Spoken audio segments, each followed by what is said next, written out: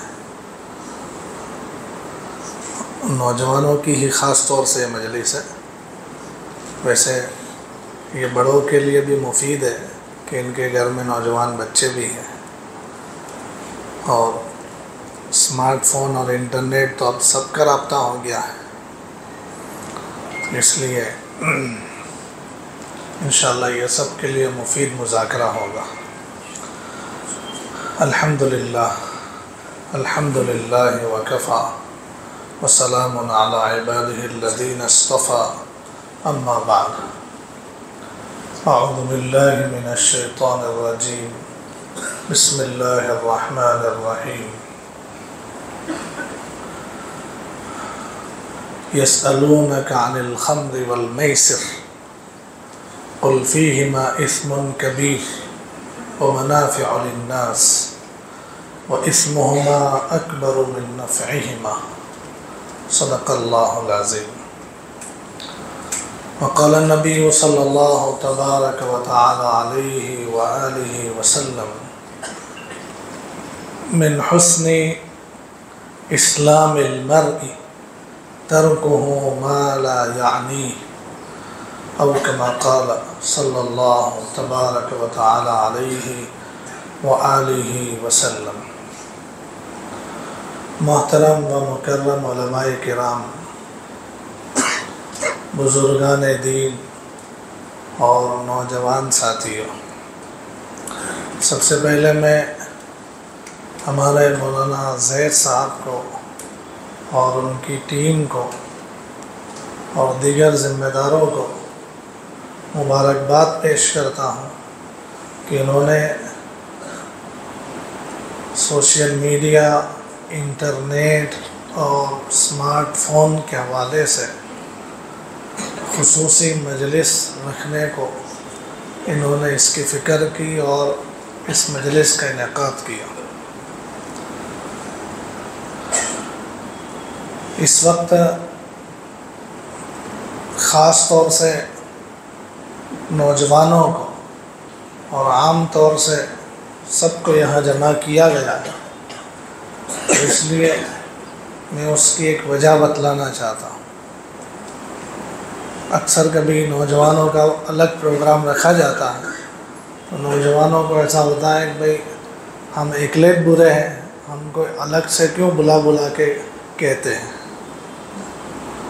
नौजवानों को घर में भी जब कोई कहता है, घर के बड़े कहते हैं, ज़िम्मेदारान कुछ कहते हैं, उलमा और उनके मुरब्बी कुछ कहते हैं, तो नौजवानों भी होता है कि हम एकलेट बिगड़े रहे, हमको क्यों बोल बोल करते हैं। तो उसके हवाले से मैं एक हदीस पाक आपको सुनाना चाहता हूँ। मशहूर हदीस पाक आपने सुनी होगी कि हुज़ूर अलैहिस्सलातु वस्सलाम का फरमान है, हज़रत अब्दुल्लाह इब्न मसूद रज़ी अल्लाह तआला अन्हु उसके रावी है कि क़यामत के दिन बंदे के कदम हिसाब की जगह से उस वक्त तक नहीं हटेंगे जब तक के 4 चीज़ों का या 5 चीज़ों का उसको सवाल ना हो जाए और उसका वो सही जवाब ना दे दे। इसमें एक फरमाया अन उम्रिही फ़ीमा अफ़ना, कि ज़िंदगी के बारे में सवाल होगा कि ज़िंदगी कहाँ लगा दी। फिर दूसरा सवाल फरमाया अन शबाबिही फ़ीमा अबला, कि जवानी के बारे में सवाल होगा कि जवानी कहाँ गुजारी। तो पूरी ज़िंदगी में जवानी आ जाती है, फिर भी अलग से स्पेशल जवानी का सवाल क्यों। जैसा भी जवान कहते हैं ना, हम एकलेट गुनहगार दिखते हैं, हमको बुला बुला के कहते रहते हैं। तो रोज़े क़यामत सवाल ये होने वाला है अलग से कि जवानी कहाँ गुजारी। इससे पता चला कि इंसान की पूरी ज़िंदगी में से जवानी का जो दौर है इसको हम गोल्डन टाइम कह सकते हैं। यंग एज जो है ये पूरी ज़िंदगी का गोल्डन टाइम है। इसकी तरफ हुज़ूर अलैहिस्सलातु वस्सलाम ने इस हदीस पाक में तवज्जो दिलाई कि जवानी ये पूरी ज़िंदगी में से निकाल कर कोई ख़ास टाइम तुम्हें निकालना है तो बता सकते हैं कि ये जवानी का दौर है। और इस बात का एहसास कि जवानी पूरी ज़िंदगी का कंक्लूज़न और ख़ुलासा है, जवानी का असर पूरी ज़िंदगी पर पड़ता है, और जवान जिस बात पर जमा हो जावे तो वो पूरा हालात का रुख बदल देते हैं। इस बात का एहसास हम लोगों को हो ना हो, लेकिन शैतान को और उसके चेलों को ज़रूर है। इसका एहसास शैतान और उसके चेलों को है, और इसीलिए सबसे ज़्यादा टारगेट किए जाते हैं नौजवान, यूथ, कि ये यूथ शैतान और उसके चेले के आलयकार बन जाए। यानी शैतान और उसके चेले जो मिशन लेकर चलते हैं, उस मिशन को आगे बढ़ाने का फ्यूल और उसका पेट्रोल ये नौजवान बने। इसलिए सबसे ज़्यादा कोशिशें, साजिशें शैतान और उसके चेलों की तरफ से नौजवानों के लिए होती। तो अब बताओ, नौजवानों को अलग से कुछ कहने की ज़रूरत है कि नहीं है? जी, जब शैतान समझ गया, उसने टारगेट कर दिया, तो फिर अपने को कितनी ज़रूरत है कि अपने नौजवानों को एड्रेस करें। तो इसलिए आज की ये मजलिस खुसूसी तौर पर नौजवानों के लिए, उमूमी तौर पर सबके लिए रखी गई है। इसमें बात है इंटरनेट और सोशल मीडिया की। इसमें कितने हजरात ऐसे हैं कि जो इंटरनेट, स्मार्टफोन के ज़रिए से या लैपटॉप या पीसी के ज़रिए से इस्तेमाल करते हो। ऐसे कितने लोग हैं कि जो इंटरनेट के साथ जुड़े हुए हैं? जी बताइए भाई। कोकट बाकी होगा मौल साहब, है ना? अंदर से कुछ लोग ऐसा कहना चाहते हैं कि मौल साहब कोकट बाकी होगा, बाकी बधे के बधे इसमें लगे हुए हैं। इंटरनेट के साथ सब जुड़े हुए हैं। अच्छा, सोशल मीडिया में सब जुड़े हुए हैं। फेसबुक का अपना अकाउंट किस किस का है? जिसने अपनी आईडी से फेसबुक का अकाउंट बनाया, जी। फिर इंस्टाग्राम का अकाउंट किस किस का है? कोई बताएगा?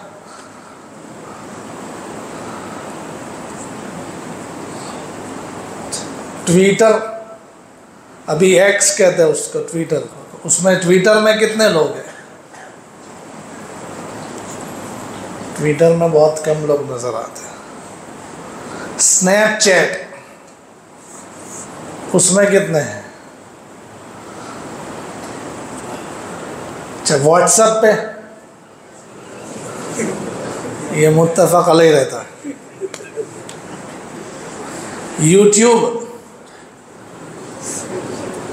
यूट्यूब भी सबका होता है। मोबाइल वाले पहले से डाल के देते हैं कि ये अलग से डालने की ज़रूरत ना पड़े, ये रखो। अच्छा चलो, ये तो हो गई बात कि भाई कौन कौन लोग इसको इस्तेमाल करते हैं। अच्छा, अब इसके फ़ायदे आप बता सकते हैं कि ये सोशल मीडिया और इंटरनेट, इसके क्या क्या फ़ायदे हो सकते हैं? आप लोग इस्तेमाल करते हैं तो आपको इसका क्या फ़ायदा महसूस हो रहा है? कौन बताएगा भाई? फ़ायदे एक एक बताते चलेगा जो आपको फ़ायदा होता। शुरू में मैंने कहा कि ये मुज़ाकरे की मजलिस है। अब लोग बयान सुनने के मूड में आए हो तो थोड़ा सा प्रॉब्लम हो जाएगा। बयान नहीं, मुज़ाकरा होगा, लेकिन मुफीद मुज़ाकरा होगा। आखिर में, मजलिस के आखिर में कुछ आपके हाथ में आएगा। जी, क्या बताते हैं ज़फ़र साहब, क्या फ़ायदा है?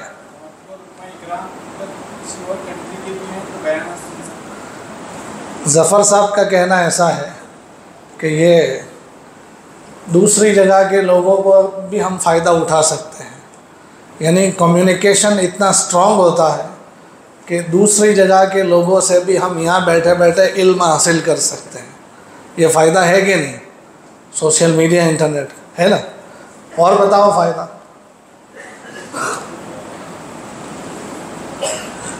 हम सब ना बोले लाए, कोई बोलियो मत, है। मैं बोला आप लोगों को फ़ायदा नहीं, बग़ैर फ़ायदे के इस्तेमाल करते हैं। इस्तेमाल में तो सब ने बताया हम करते हैं।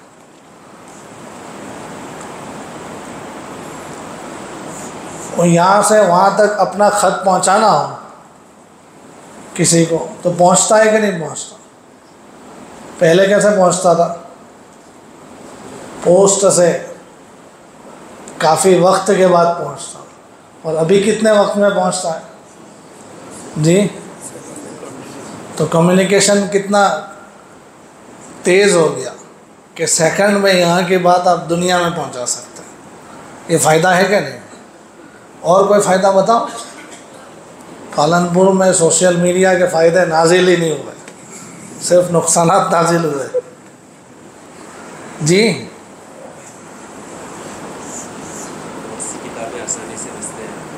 बहुत सारी किताबें आसानी से मिल जाती है। वो किताबें इंटरनेट और सोशल मीडिया ना हो तो शायद ना मिले, और मिले तो बहुत देर से और बहुत कीमत खर्च करके मिले, लेकिन इससे मुफ्त में जल्दी से मिल जाती है। ये फ़ायदा है। और क्या बताते हैं?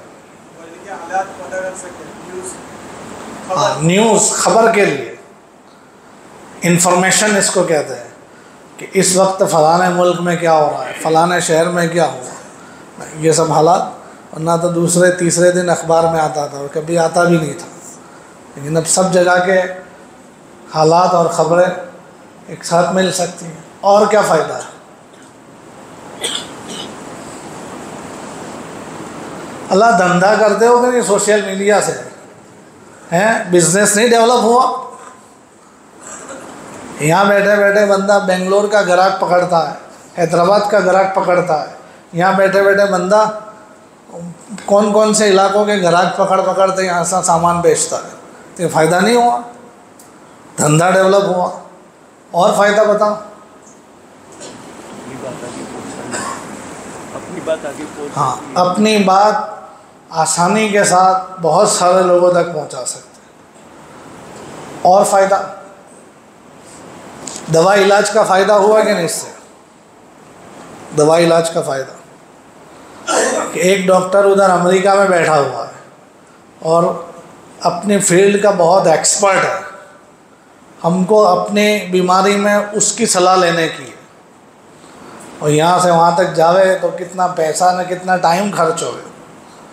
इसके बजाय इंटरनेट और सोशल मीडिया के ज़रिए से हम यहाँ बैठे बैठे बग़ैर वक्त खर्च किए हुए और बग़ैर ज़्यादा पैसा खर्च किए हुए उस डॉक्टर की सलाह और उसके ज़रिए से इलाज यहाँ बैठे बैठे कर सकते हैं कि नहीं जी?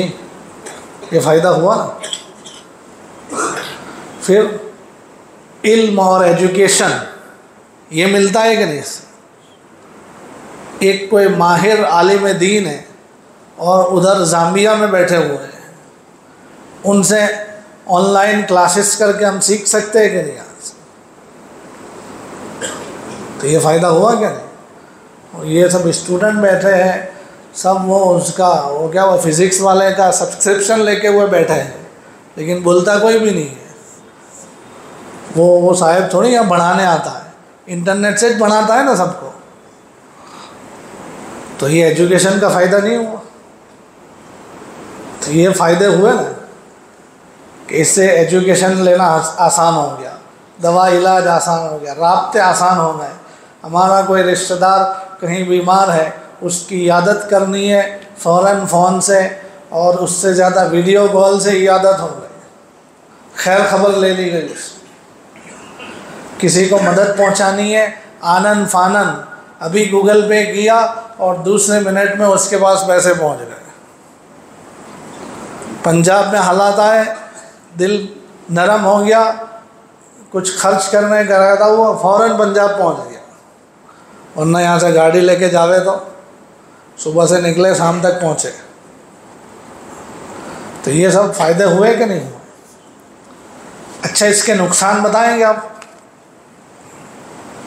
फ़ायदे तो यहाँ नाजिल नहीं हुए थे इसलिए मुझे बताने पड़े। नुकसान तो बता दो भाई, क्या नुकसान होते हैं इससे जी? हाँ, वक्त ज़ाया होता है, वेस्ट ऑफ टाइम होता है कि नहीं जी? कितना टाइम वेस्ट होता है? बहुत। कितना बहुत है? मेरा टाइम मोबाइल में वेस्ट गया, ये मेरे को कैसे पता चलेगा?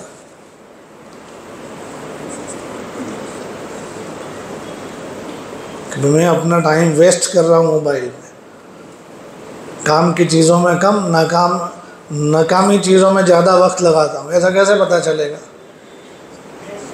जी? नेट के वपराश से कि 2 GB भी रोज का ओछा पड़ता है ना? पहले ऐसा होता था कि 1 GB अक्खे महीने में लोग थोड़ा थोड़ा करके वापरते थे।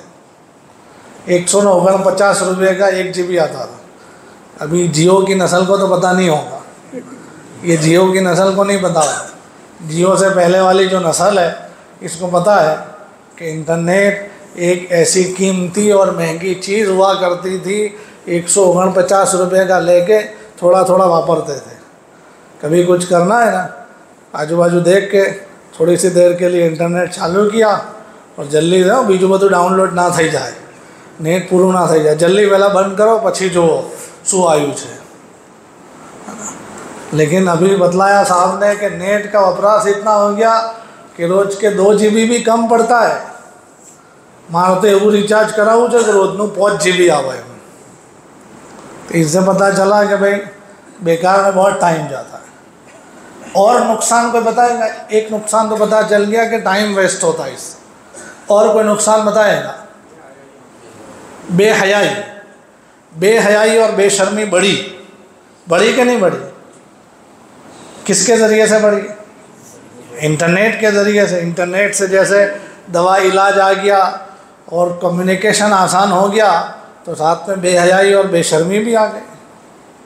पहले ऐसा होता था कि बेशर्मी और बेहयाई की कोई एक बात 2-3 लोगों के मजमे में कोई बोलने से कतराता था। कभी कोई बात ऐसी कहनी हो तो उसके लिए अल्फाज तलाश करते थे कि ऐसा किस तरीके से बोले कि ना बोले।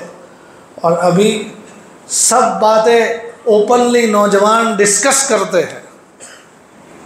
कितनी बेहयाई हो। और क्या नुकसान है इसका जी? हाँ, फ्रॉड बढ़ गया इससे।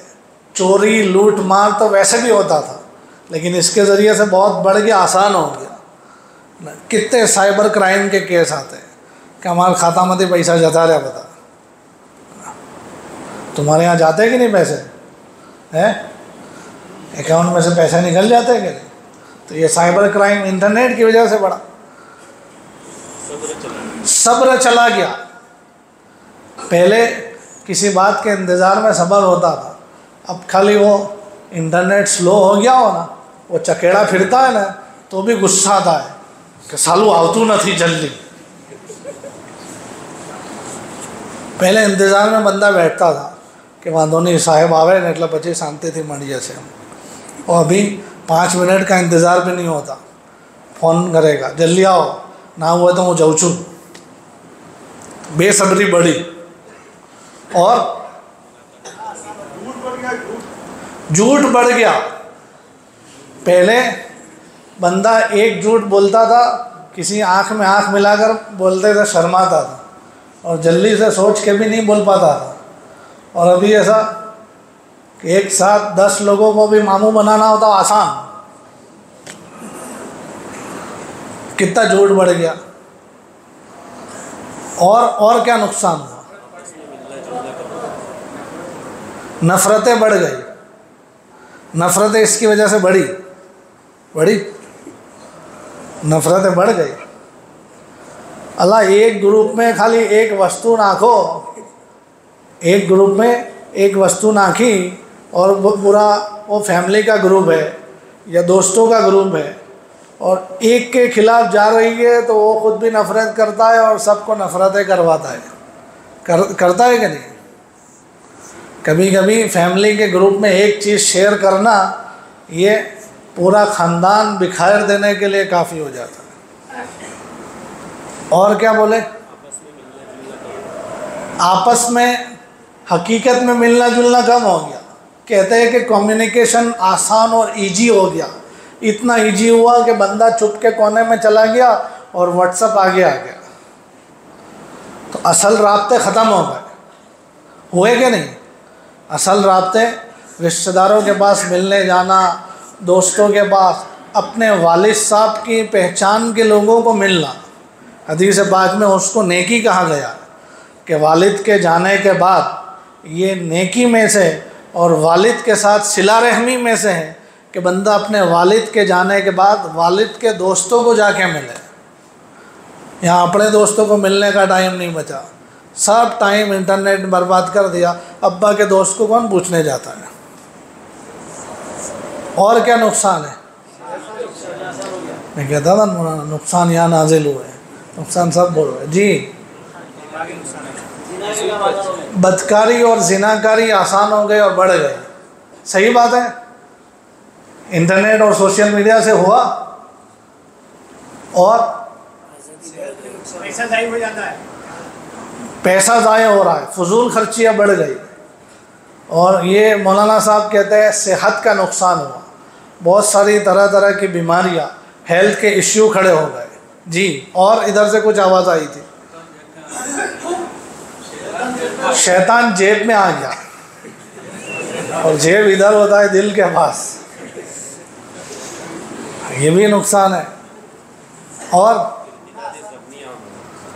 इर्तिदाद आम हुआ, मौलाना कहते हैं इर्तिदाद यानी दीन से फिर जाना, दीन की बातों का इनकार, शरीयत की हुक्मों का इनकार। ये बढ़ा कि नहीं बढ़ा?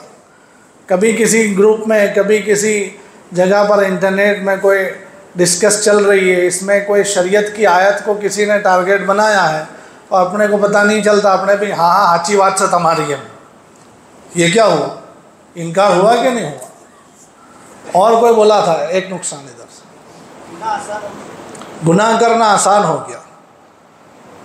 पहले गुनाह करने के लिए जाना पड़ता था, अब गुनाह अपने जेब में है।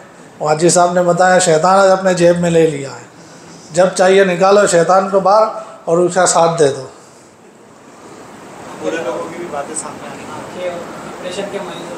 हाँ, डिप्रेशन के मरीज़, ये भी हेल्थ इश्यू में आता है कि हेल्थ के इश्यू बढ़ गए। और जैसे अच्छे लोगों को कोई सुनता है तो सामने बुरे वालों को भी कान में कुछ बातें आती है। पहले ऐसा होता था कि कोई बुरा आदमी है तो उसको कोई फॉलो नहीं करता था जल्दी से, अब ऐसा हो गया कि बुरा आदमी भी खड़ा हो जाता है, उसको भी फॉलो करने वाले मिल जाते हैं। ऐप का पर्दाफाश हो गया, किसी का ऐप खाली आप डाल दो, वो इंटरनेट पर चला गया तो अब उसको रोकना मुश्किल हो जाता, सब में फैलता चला जाता। हालांकि ऐपों पर पर्दा डालने का था, लेकिन अब ऐप जाहिर किए जाने लगे जी। बच्चों का बचपना चला गया, इसके बच्चे बचपन से ही बूढ़े हो गए। और है नुकसान जी। एक मिनट, ये क्या बोलते हैं? हाँ, मेमोरी पावर ख़त्म हो गया, बहुत अच्छी बात बताई। याददाश्त है ना, बहुत कमज़ोर हो गई। पहले के लोग कितना कितना याद रखते थे, अब 3-4 महीने के बाद भी बोले याद में कोकदाड़ो मलिया हुआ खबर न थी। और पहले सालों के बाद भी मिलते थे तो भी याद रहता था। स्किल की चौपड़ियाँ आदत नहीं रहती, कितना 8-9 घंटे स्कूल वाले खा जाते हैं, उसके बाद 2-3 घंटे ट्यूशन में जाते हैं, उसके बाद भी याद नहीं रहता कि मेमोरी पावर ख़त्म हो गया जी। इधर से कोई बोला था हाँ, एक दूसरे की हकारत, एक दूसरे को हकीर करना, हकीर समझना, ये भी इसकी वजह से बढ़ा। और कोई नुकसान जी? जी, मियाँ बीवी दोनों अपने अपने सोशल मीडिया में, अपने इंटरनेट पर लगे हुए हैं, दूसरी जगह दोस्त बनाए जा रहे हैं और हकीकी पार्टनर के साथ दूरियां बढ़ रही है, जिसके नतीजे में तलाक़ें बढ़ गई। कैसे सीन आता है साहब ने खबर है? वो शोहर बाहर बैठा है गल्ले पे बाज़ार में, वहाँ बैठ के गेम खेल रहा है, वहाँ बैठ के यूट्यूब देख रहा है, वहाँ बैठ के किसी भी इंस्टाग्राम के रील्स देख रहा है और फिर बीवी का व्हाट्सअप देखा तो बीवी ऑनलाइन बताती है, बीवी घर पे इंतज़ार में बैठी हुई, बीवी का व्हाट्सअप देखा तो ऑनलाइन बताता है और घर आके लड़ाई करता है। फिर मैं जोयू तू रात्रे 12:30 वागे तारू व्हाट्सअप ऑनलाइन बताऊ तू कुना साथे बातों करती थी, भाई तू था नहीं इसलिए दूसरे के साथ बातें करती थी, तू घर में होता तो तेरे साथ बातें करते, व्हाट्सअप खोलने की ज़रूरत ना पड़ती। सही बात है ना? तू खुद वहाँ जाके बैठा है ना, उसको व्हाट्सएप पे देखता है कि ये ऑनलाइन है कि ऑफलाइन है। इससे बढ़कर और क्या बेगैरती होगी। तो ये सही बताया जनाब ने कि इसकी वजह से तलाक का रेशियो बढ़ गया। जी, रस्में आम हो गई। बुराई पहले ऐसा होता था, एक बुराई एक इलाके के लिए होती थी, उसी इलाके में रह के रह जाती थी। अब एक बुराई, जैसे मिसाल के तौर पर रिंग सेरेमनी, मंगनी के मौके पर रिंग सेरेमनी के लिए एक स्टेज बनाया गया और ये लड़के को लड़की को दोनों को स्टेज पर बिठाया और दोनों को पता नहीं बहुत सारे ताम झाम किए और फिर एक दूसरे को अंगूठियाँ पहनाई गई। तो जहाँ हुआ था वहाँ तक ये बातें होके ख़त्म हो जाती थी, लेकिन सोशल मीडिया के ज़रिए से ये सब जगह फैला और यहाँ पालनपुर भी पहुँचा। पालनपुर में किसी ने देखा, ओ आगे रिंग सेरेमनी था, आपड़ा तो होना थी हारू कर, तो 2 कदम यहाँ से और आगे बढ़ा। तो रसूमात और रिवाज बढ़े कि नहीं? दिखलावा बढ़ गया। अगर आप लोगों को अभी नोट ने पेन दे दिया जाए कि भाई इसके नुकसान गिनते चले जाओ, तो मेरे ख्याल से नोट बढ़ जाएगी। क्या ख्याल है? नोट बढ़ जाएगी, इतने नुकसान। हाँ, फ़ायदे भी हैं इसके। शुरू में फ़ायदे भी आप लोगों ने बताए, नहीं बताए, कम बताए तो कुछ मैंने बता दिए, लेकिन नुकसान तो आप लोगों ने ही बताए, ज़्यादा बताए। अभी मेरे नुकसान बताने के तो बाकी थे। ये मोबाइल का म्यूज़िक से तो कोई वास्ता नहीं है ना? मोबाइल का म्यूज़िक से कोई कनेक्शन है जी? तो म्यूज़िक का नुकसान तो आपने बताया नहीं। अपने यहाँ जायज़ है म्यूज़िक? क्या कहते हैं, पालनपुर जायज़ में आता है म्यूज़िक? इसकी वजह से म्यूज़िक बढ़ा कि नहीं बढ़ा? इतना बड़ा म्यूज़िक कि अब म्यूज़िक बजता है तो उसका एहसास भी नहीं होता कि ये गुनाह का काम हो रहा है। सबके व्हाट्सएप के स्टेटस में देखो, इंस्टाग्राम की रील में देखो, इसके स्टोरी में देखो, जो भी अपनी प्रोडक्ट रखी है, अपनी दुकान के जूते बेचने के, तो वो जूते भी म्यूज़िक के बगैर बेचे नहीं जा रहे, बैकग्राउंड में म्यूज़िक डाल दिया। मोबाइल बेचना है तो मोबाइल में भी बैकग्राउंड में म्यूज़िक लगा दिया। हालांकि म्यूज़िक का हाल यह है कि अल-ग़िना युम्मितुन निफ़ाक़ कमा युम्मितुल माउ ज़रा, कि जैसे अभी बरसात आया था ना, कितना बरसात आया था। बरसात की वजह से क्या हुआ था कि जगह जगह लीलोतरी ने, घास ने सब बढ़ गया। कोई उगाने गया था यहाँ से तो भाई चलो वरसाद आवानो रे ना, पहला जरा बीज नाखी दो એટલે घास उगी जाए। पानी पड़ा और घास उगी, ये कितना नेचुरल है। ऐसे ही कान में म्यूज़िक गया तो दिल में मुनाफिक पना आएगा, जिसका नतीजा क्या है कि बंदा सामने कुछ है पीछे कुछ है। अपने घर में अपने भाई अपने बहनों के अंदर आपस में मुनाफकत फिर रही है। बाप के साथ बंदा अपने वालिद के साथ मुखलिस नहीं है। मियाँ बीवी आपस में एक दूसरे के लिए लॉयल नहीं है। ये कितना मुनाफिक बना है। ये कहाँ से आ रहा है? ये अमेरिका से इंपोर्ट किया जा रहा, तुर्की से, ऑस्ट्रेलिया से। ये म्यूज़िक की वजह से आता है। तो म्यूज़िक कितना बड़ा गुनाह है इसका? ये गुनाह है कि नहीं इसका? और नुकसान क्या है? ये बड़ा नुकसान बताया। देखो, पहले घरों में यह हाल था कि बड़े अपने छोटों को टाइम देते थे और छोटे अपने बड़ों के पास बैठते थे, जिसकी वजह से एक ख़ानदान में, एक कौम में नस्ल दर नस्ल आने वाली अच्छाइयाँ खूबियाँ मुंतकिल होती थी, दीन और दीन पर अमल का जज्बा ये मुंतकिल होता था। अब माँ बाप का और बच्चों का आपस में कम्युनिकेशन ख़त्म हो गया, दुनिया भर से कम्युनिकेशन है, फेसबुक में कितने फ्रेंड्स हैं और व्हाट्सएप पर और इंस्टा पर सब में कितने कनेक्शन हैं, लेकिन माँ बाप अपने बच्चों को टाइम नहीं दे रहा है और बच्चे अपने बड़ों के पास बैठते नहीं हैं। कितना बड़ा नुकसान हो गया कि यानी नस्ल के पास, उसके माँ बाप के पास से जो चीज़ आती थी, माँ बाप मुखलिस होते अपनी औलाद के लिए।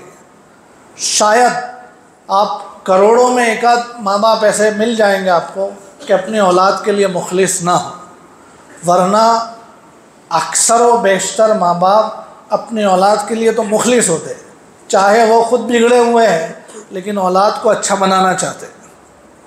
लेकिन हुआ ये कि माँ बाप तुम अपना काम करो और बच्चों को हम अपने एतबार से ट्रीट करेंगे, जिसका नतीजा ये हुआ कि आगे से जो कुछ मिलने का था वो ख़त्म हो गया और मुखलिस माँ बाप की रहबरी ख़त्म हुई और शैतान और उसके चेलों की रहबरी आ गई। कितना बड़ा नुकसान हो गया। तो ये थोड़ी सी देर में इस मुज़ाकरे में अपने को इतनी बात पता चली कि ये इंटरनेट, सोशल मीडिया, स्मार्टफोन, इसके फ़ायदे भी है और नुकसान भी है, लेकिन नुकसान ज़्यादा है और फ़ायदे कम है। और समझदार इंसानों, दुनिया भर में समझदार लोग वो होते हैं कि जो किसी चीज़ में फ़ायदा कम होता है, नुकसान ज़्यादा होता है तो क्या करते हैं जी, क्या करते हैं? किसी चीज़ में नुकसान ज़्यादा हो और फ़ायदा ओछा हो तो क्या करने का? छोड़ देने का। छोड़ देने का ना, करो हाथ ऊंचा, कौन छोड़ने के लिए तैयार है? कि आज रात में हो सके तो रात में, नहीं तो सुबह तक में अपना मोबाइल बेच डालेंगे और मोबाइल बेचने से पहले इसमें से सब सोशल अकाउंट बनाए हुए हैं, व्हाट्सएप का, इंस्टा का, स्नैपचैट का और इसी तरीके से यूट्यूब का और गूगल का, ईमेल का, सब अकाउंट डिलीट करेंगे और फ़ोन बेच डालेंगे और सुबह में मौलाना के पास पैसे बतौर सदका जमा करा देंगे फ़ोन के कि मौलाना पहुंचा दो जहां उम्मत मुस्लिमा मजलूम है वहाँ। अभी तो हम बोल रहे थे कि फ़ायदा कम और नुकसान ज़्यादा हो तो उसको क्या करने का? नहीं है कोई भी मर्द मुजाहिद, ये सब डिलीट करके फ़ोन बेच के पैसे सदक़े में जमा करा दें।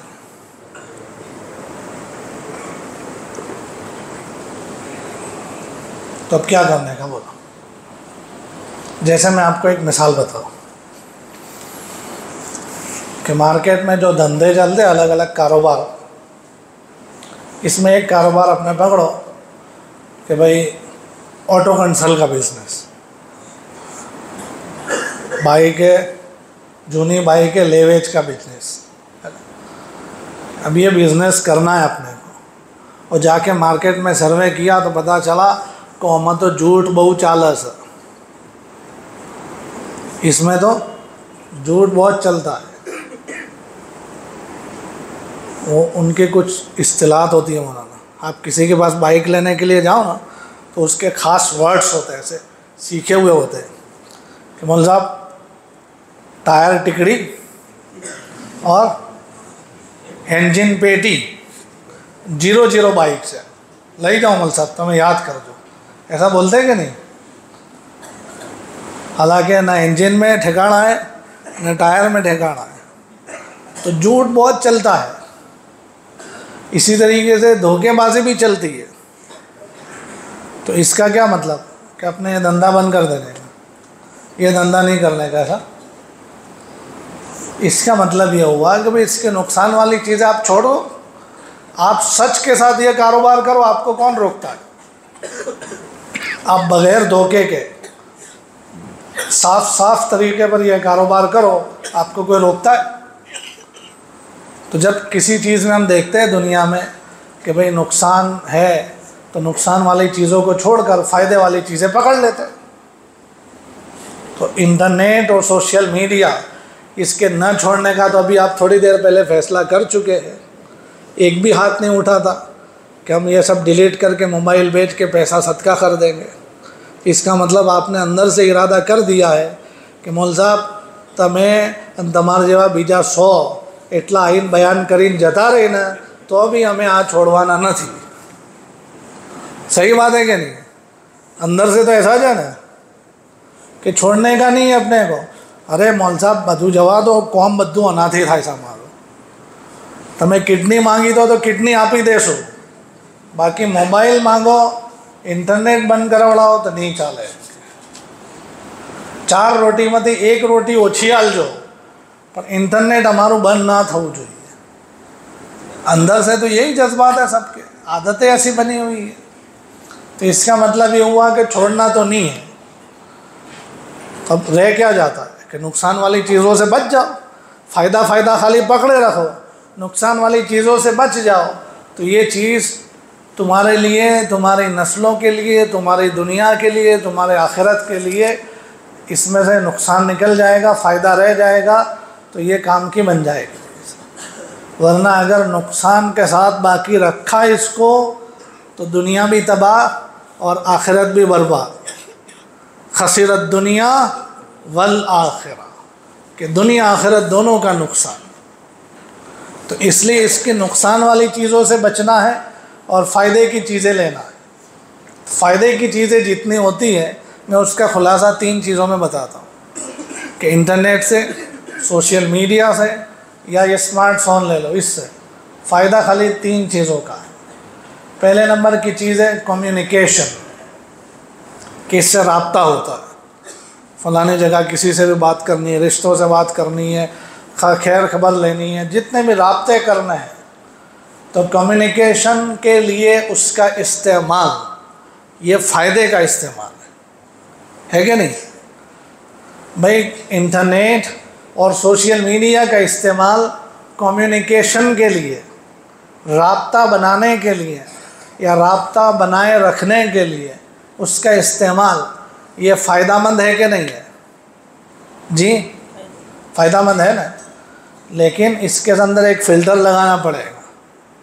क्या करना पड़ेगा? फ़िल्टर लगाना पड़ेगा। फ़िल्टर तो जानते हैं कि नहीं? मैं ऐसा कह दूं कि कम्युनिकेशन के लिए इंटरनेट और सोशल मीडिया का फ़ायदा है, इसलिए तुम इस्तेमाल करो तो ये सब नौजवान खुश हो जाएंगे। चलो मौलवी साहब कही दीदू तो वो नहीं, जेटली राखी हुई एटली राखो। फ़िल्टर लगाना पड़ेगा कि कौन सा कम्युनिकेशन, जो राब्ता जायज़ हद में आता है, अपने रिश्तेदारों से, अपने बड़ों से, अपने माँ बाप से, दोस्तों से, दोस्त भी अपने जेंडर के दोस्त, दूसरे जेंडर के नहीं, इनके साथ राब्ता जो जायज़ हद में आता है वो राब्ता इससे रखो। वरना अगर आप ऐसा कहो कि भाई कम्युनिकेशन के लिए इस्तेमाल उसका सही है तो हम कोई भी कम्युनिकेशन करें, इसमें क्या वादा होना चाहिए? तो फिर आप में और रमेश में फ़र्क क्या रहा जी? रमेश भी उस सब के लिए इस्तेमाल करता है, व्हाट्सएप के ज़रिए से किसी से भी रब्ता करता है, इंस्टाग्राम पर किसी से भी कनेक्शन बनाता है और स्नैपी किसी को भी बेचता है। ये रमेश करता है। ऐसा रमीज भी करे तो रमीज में रमेश में क्या फ़र्क रहा? कोई फ़िल्टर तो होना चाहिए ना। वो फ़िल्टर है कि जायज़ जो राब्ते हैं, जिनके साथ संबंध रखना जायज़ हद में आता है, वो संबंध इसके ज़रिए से हम रखें, ये इसका जायज़ और सही इस्तेमाल है। ठीक है। दूसरे नंबर का जायज़ और सही इस्तेमाल इंटरनेट का, सोशल मीडिया का और स्मार्टफोन का, वो है इंफॉर्मेशन, कि इससे कुछ हासिल करने के लिए, तालीम हासिल करने के लिए, एजुकेशन और इंफॉर्मेशन और न्यूज़ हासिल करने के लिए। अभी मैं सुबह में देख रहा था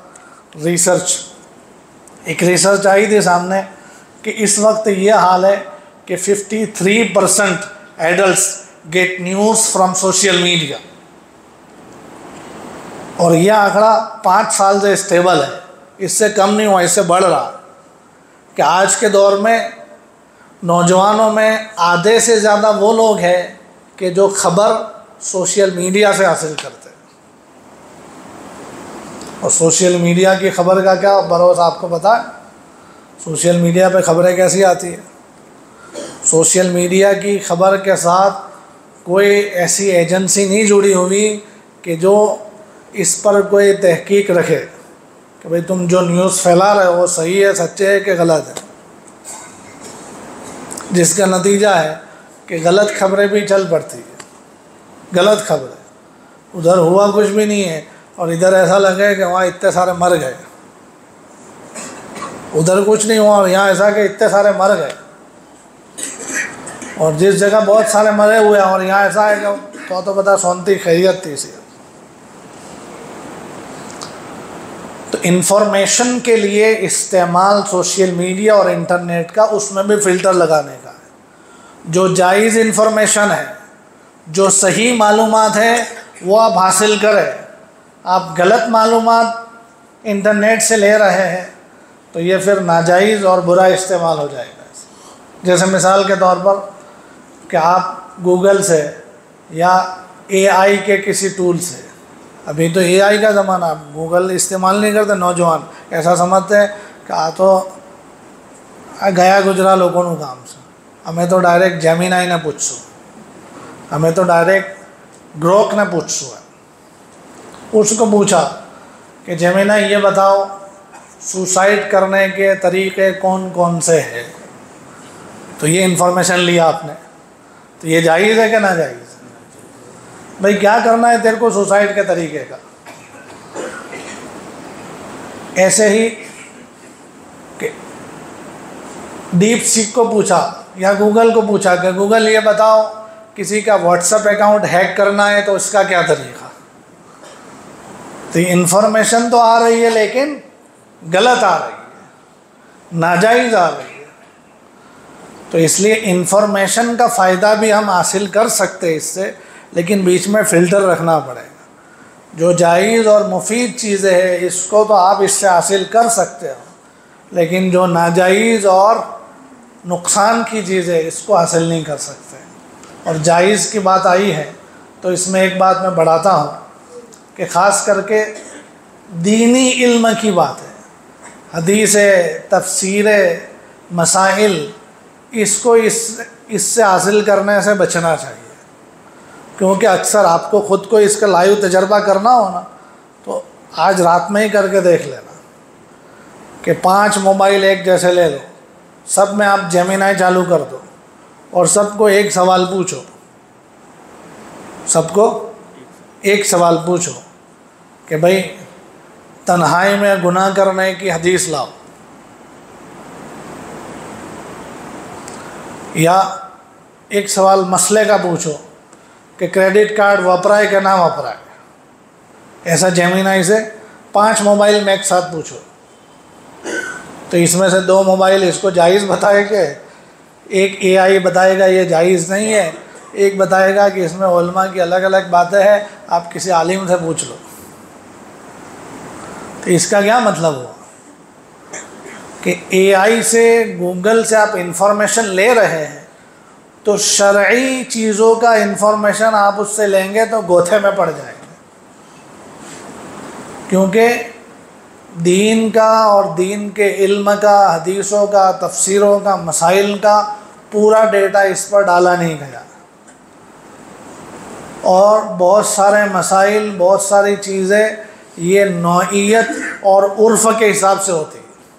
पालनपुर में आपने एक चीज़ का मसला पूछा है, उसका जवाब अलग हो सकता है, और पालनपुर से आगे आप उस तरफ आखिर में पठानकोट चले जाओ, वहाँ एक मसला पूछा है, उसका जवाब अलग होगा। कि भाई दोनों जगह की नौइयत और उर्फ़ अलग है। अब वो एआई को कैसे पता चलेगा कि ये पठानकोट का पूछ रहा है कि पालनपुर का पूछ रहा है? तो इसलिए इंफॉर्मेशन में भी आपको फ़िल्टर लगाना पड़ेगा।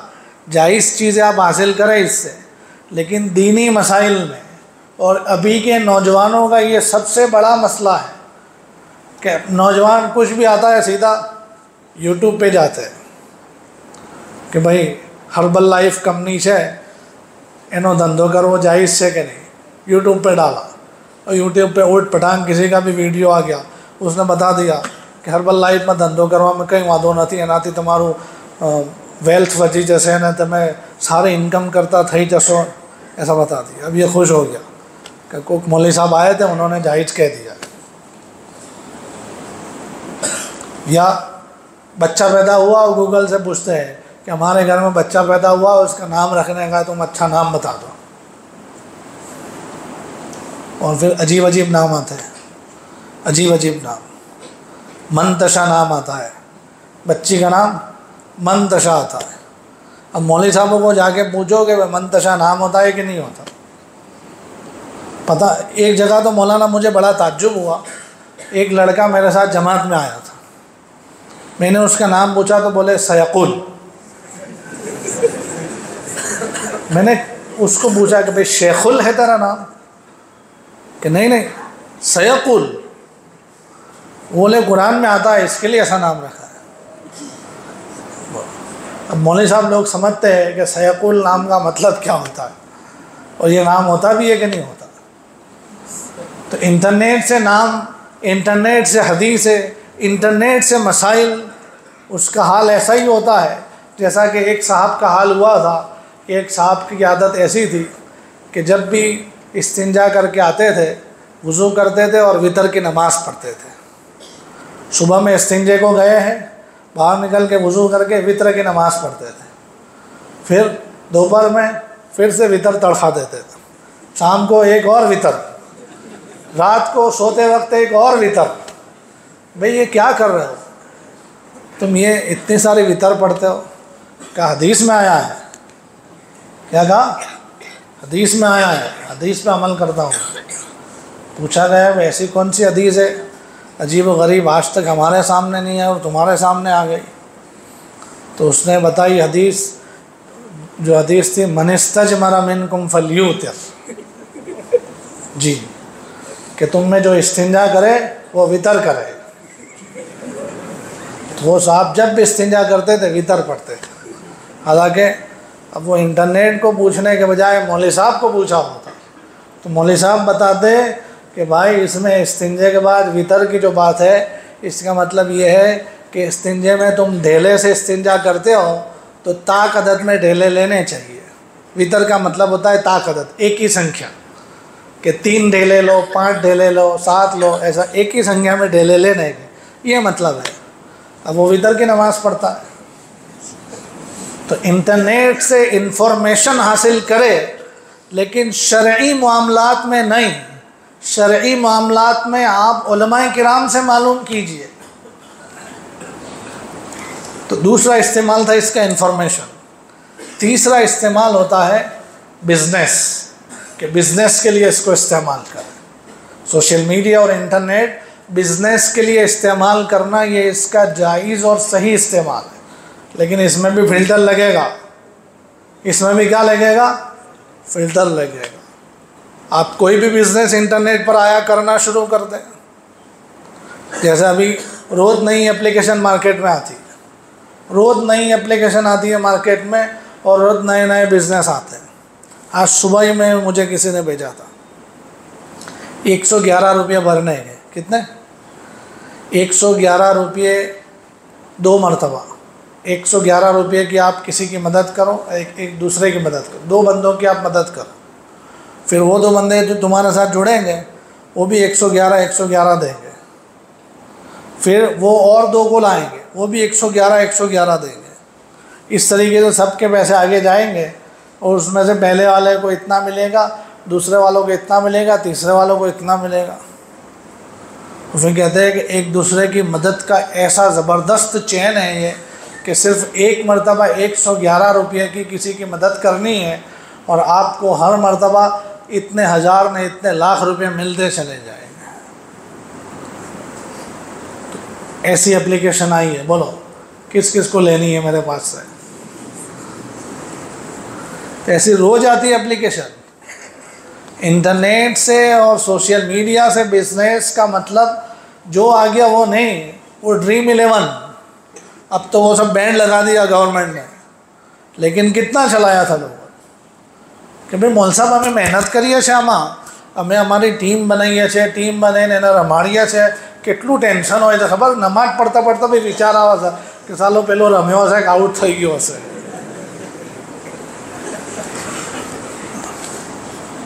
એટલું બધું ટેન્શન અને ટેન્શનના પૈસા લઈએ છીએ. जितना अभी ऑनलाइन जितने बिजनेस हो रहे हैं इसमें से ज़्यादातर नाजायज़, कुछ जायज़ में मैं सबको नाजायज़ नहीं कहता, इसलिए कि पर्टिकुलर एक चीज़ को पूरे तौर पर ना देखें तब तक उसको नाजायज़ हम नहीं कह सकते, लेकिन अक्सर नाजायज़ इतना कह सकता हूँ क्योंकि जितना आता है सब बुरा जाता है. अच्छा तो आज तक शायद कोई आया हो. अभी DTE करके कोई आया था हमारे वहाँ, पता नहीं यहाँ उसका वायरस आया था कि नहीं आया था. कैसा वायरस? औरतें लगी हुई थी, औरतें होटल का हॉल बुक करके उसके अंदर 50-100 औरतों को जमा करके समझाती थी और सबको जोड़ती थी DTE में. उसमें करने का क्या था मौलाना? इसमें करने का ऐसा था कि आप 2700 रुपया भरो और आपका सब्सक्राइब हो गया आपका.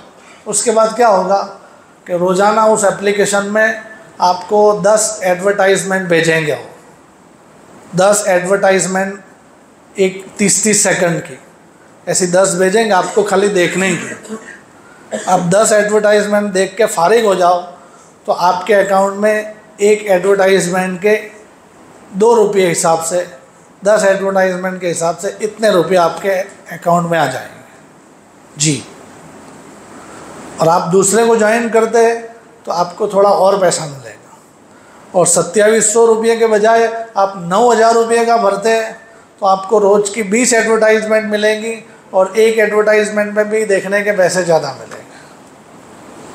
और सब लोग लगे मोल साहब एडवर्टाइजमेન્ટ જોવામાં શું વાંધો છે? આપણા આમે યુટ્યુબ લઈને બેઠા હોય તો એડવર્ટાઇઝમેન્ટ આવે જ છે ને, પણ એમાં આપણને કોઈ પૈસા નથી મળતા. આમાં આપણા સવારે એડવર્ટાઇઝમેન્ટ આવે એટલે 30-30 મિનિટની 10 હોય તો કંઈ વાર ના થાય, 5 મિનિટમાં કામ પૂરું થઈ જાય, 5 મિનિટમાં આટલા પૈસા કમાઈ લઈએ આપણે, તો એમાં શું વાંધો છે? ऐसा कहते थे. हमने कहा कि भाई ये नाजायज़ है, ये नाजायज़ है, इसमें आने वाली आमदनी हराम की है. लेकिन जब पैसे आते हो जाते हैं ना पैसे, तो इसकी ऐसी लालच बढ़ती है कि फिर बंदा समझाने से भी नहीं समझता जब तक पढ़ती नहीं है.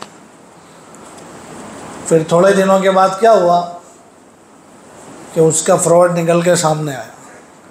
तो ये हुआ कि अब तक के जो पैसे आए थे वो भी वापस भरने पड़े, इसके अलावा के दूसरे भरने पड़े. फिर क्या हुआ, अभी एक और आया है SD पे करके, SD पे, पता नहीं यहाँ आया है कि नहीं आया. आया तो इस तरफ से है, उसका सेंटर इस यहाँ के करीब बतला था. हमारे वहाँ इसका सेंटर यहाँ का करीब बतला था, मैं नाम नहीं ले रहा हूँ उसका. तो SD पे करके आया है कि इसमें आप वॉलेट होता है, जैसे गूगल पे है ना, गूगल पे में आप क्या है कि किसी को पैसे ट्रांसफ़र कर सकते हैं, मोबाइल का रिचार्ज कर सकते हैं, लाइट का बिल भर सकते हैं, गैस का बिल भर सकते हैं. तो वो भी ऐसा ही है कि ये सब बिल भरने के, लेकिन उसके साथ एक ऑप्शन इसमें ज़्यादा है कि आपके वॉलेट में 1000 रुपये पड़े हुए हैं तो एक दिन गुजरने पर आपको 1000 पर 4 रुपये का कैशबैक मिलेगा. आपके अकाउंट में वॉलेट के अंदर 5000 रुपये पड़े हुए हैं, एक दिन गुजरने पर आपको 25 रुपये मिलेंगे. लाख रुपये पड़े हुए हैं तो रोज़ के इतने पैसे मिलेंगे. किसी और को जोड़ते हैं तो इतने पैसे मिलेंगे. मैंने कहा कि भाई मेरे वॉलेट के अंदर 10,000 रुपये पड़े हैं, एक दिन गुजरा, इसमें किस चीज़ का कैशबैक मिला मुझे? बोले कैशबैक है. मैंने कैशबैक है किस चीज़ का? कैशबैक आप कहते तो कैशबैक थोड़ी हो जाता. ये तो सूद है सीधा सीधा कि मेरे पैसे उनके पास पड़े हुए हैं 10,000 रुपये और उस पर रोज़ाना का मुझे वो 13 रुपये इंटरेस्ट दे रहा है, सूद दे रहा है. तो सूद नाम लो तो सूद और कैशबैक नाम लो तो जायज़. लेकिन फिर भी समझ में नहीं आ रहा. लोग अपनी दुकानें बेच के 5-5, 10-10 लाख रुपए वॉलेट में रख रहे हैं कि मलज़ब मजा रोजना 10,000 रुपयाની આપણી કમાઈ થઈ જાય છે. तो ये नाजायज़ आमदनियों की आदत पड़ जाती है तो फिर हाल ये होता है कि समझाने से भी समझ में नहीं आता है। तो ये बिज़नेस के लिए इसका इस्तेमाल है ना, उसमें फ़िल्टर लगाना ज़रूरी है कि नाजायज़ चीज़ें ना आ जाए। जैसे मिसाल के तौर पर इंस्टाग्राम है, आप कहते हैं कि इंस्टाग्राम से हमारा बिज़नेस बहुत डेवलप होता है, हम इंस्टाग्राम पे रखते हैं तो कितने मेरे तो इतने फॉलोअर्स है, इतने फॉलोअर्स तक एक साथ पहुंच जाता है। मैं आपको एक मिसाल देकर समझाता हूँ। जैसे आपकी जूतों की दुकान है, चप्पल की दुकान है, आपने कोई नए बूट आए हुए हैं, उसके फ़ोटो वगैरह लिए, उसका छोटा सा रील बनाया, उसके बैकग्राउंड में ट्रेंडिंग में चलने वाला एक म्यूज़िक डाल दिया कि मौल साहब ट्रेंडिंग म्यूज़िक मूकिया ना अंदर ये जुवान वैसे पाछू ट्रेंडिंग म्यूज़िक आवो જોઈએ। ट्रेंडिंग म्यूज़िक મૂકી દઈએ ને તો આપણું રીલ ઘણા લોકો જોઈ લે, 1 લાખ લોકો જોઈ લે, तो 1 લાખ લોકો સુધી આપણી प्रोडक्ट पहुँची गई है।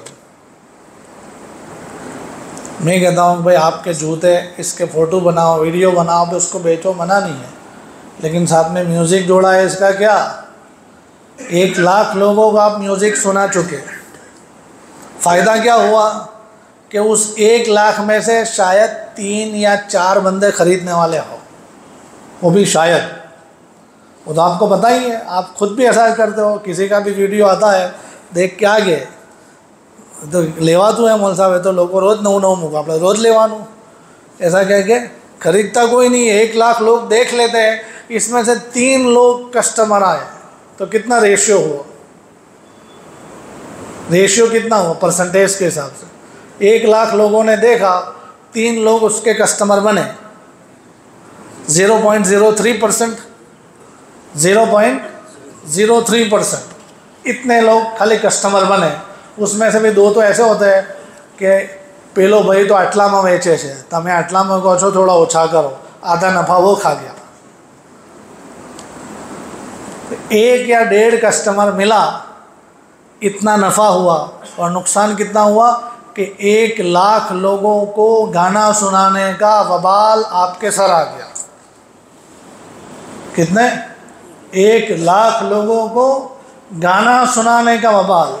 आप किसी जगह एक मैदान किराए पर लो, उसमें डीजे लगाओ और सबको दावत दो कि आओ यहाँ बैठो, मैं तुमको म्यूज़िक सुनाता हूँ, तो 1 लाख लोग जमा करने में कितनी मेहनत लगेगी, तब जाके इतना बड़ा गुनाह होगा। और ये थोड़ी सी देर में इतना बड़ा गुनाह हो गया और इसका एहसास भी नहीं है, बल्कि उल्टा फ़ख्र महसूस करता है कि मैंने ट्रेंडिंग म्यूज़िक लगाया था तो मेरी रील मिलियंस में व्यूज़ पहुंच गए, और मिलियंस लोगों का गुनाह अपने सर पर रखा तूने। तो बिज़नेस के लिए जो इस्तेमाल हो रहा है सोशल मीडिया का, इंस्टाग्राम का, व्हाट्सएप का, और इसी तरीके से फेसबुक का या यूट्यूब का, किसी भी चीज़ का, इसमें फ़िल्टर लगाना ज़रूरी है। औरतों की तस्वीरें, म्यूज़िक और एडवर्टाइजमेंट का नाजायज़ तरीक़ा, यानी आपकी चीज़ में नुकसान है, उसके बावजूद आप ऐसा बतला रहे हैं कि मेरी ये चीज़ तो गोया कि जिब्राइल अमीन ने बनाई है, ऐसा बना के पेश करना।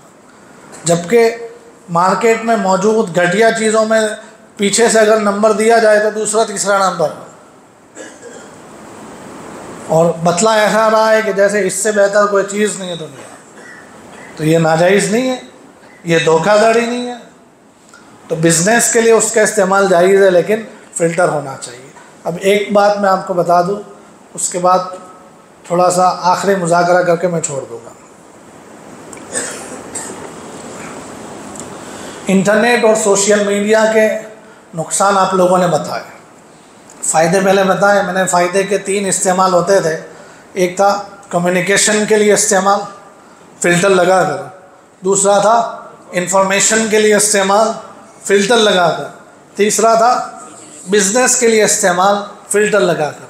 इंफॉर्मेशन के फ़िल्टर में ख़ास बात बताई थी कि दीनी बातें, मसाइल, हदीस, कुरान, तफसीर, वो उससे नहीं उलमा से हासिल करो, ठीक है। अब जो इसका सबसे जहरीला और ख़तरनाक इस्तेमाल है सोशल मीडिया का, लेकिन उसकी तरफ तवज्जो नहीं है, वो है, क्योंकि कोई बोला नहीं था उसके नुकसान में, उसके नुकसान में कोई नहीं बोला था इतने बड़े मजमे में से, यानी तवज्जो नहीं है इसकी तरफ। वो है मनोरंजन के लिए सोशल मीडिया का इस्तेमाल, एंटरटेनमेंट के लिए, मनोरंजन के लिए। अरे होता है कि नहीं इसका इस्तेमाल मनोरंजन के लिए? माइंड फ्रेश करवा माटे लाओ जरा रील, जो रील देख रहे हैं। और रील का मामला ऐसा है कि शैतान और उसके चेले इतने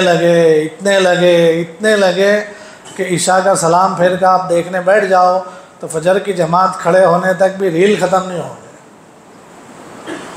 गुनाह के अंबार जमा हो जाएंगे लेकिन रील ख़त्म नहीं होंगे। तो मनोरंजन के लिए इसका इस्तेमाल ये सबसे ख़तरनाक इस्तेमाल है, सबसे नुकसानदेह इस्तेमाल है। इसलिए कि इंटरनेट और मोबाइल को बनाने वालों ने मनोरंजन के लिए नहीं बनाया, मनोरंजन के लिए नहीं बनाया। चाहे इसके अंदर चीज़ें दाखिल की गई मनोरंजन की, लेकिन इसका इस्तेमाल मनोरंजन के लिए बनाया नहीं है। इसकी दलील क्या है कि अभी एक ऑप्शन मोबाइल में पिछले कुछ सालों से शुरू हुआ है, डिजिटल वेलबींग। ये मालूम है इसके बारे में किसे? मोबाइल लाते हो ना तो मारो तो मोंघो मोबाइल જોઈએ છે 40,000નો नवा फीचर्स वालों જોઈએ છે। तो ये फीचर आता है कि नहीं, किसी को पता है कि डिजिटल वेल बीइंग? किसी को मालूम है ये फीचर क्या होता है, उसका इस्तेमाल क्या? जी जी स्क्रीन टाइम बताता है। सही जवाब दिया बंदे ने कि ये फीचर होता है आपका मोबाइल आपने कितनी मर्तबा इस्तेमाल किया है, कितना टाइम आपका फ़ोन के पीछे लगा है। और उसमें भी स्पेशल यूट्यूब के पीछे आपका आज के दिन का 24 घंटे में से कितना टाइम लगा, व्हाट्सएप पर कितना टाइम लगा, नेटफ्लिक्स पे कितना टाइम लगा आपका, और इसी तरीके से स्नैप पे, इंस्टा पे कितना टाइम लगा, और उसका जो जायज़ इस्तेमाल था कम्युनिकेशन का, उस पर कितना टाइम लगा। ये सब कौन बताता है?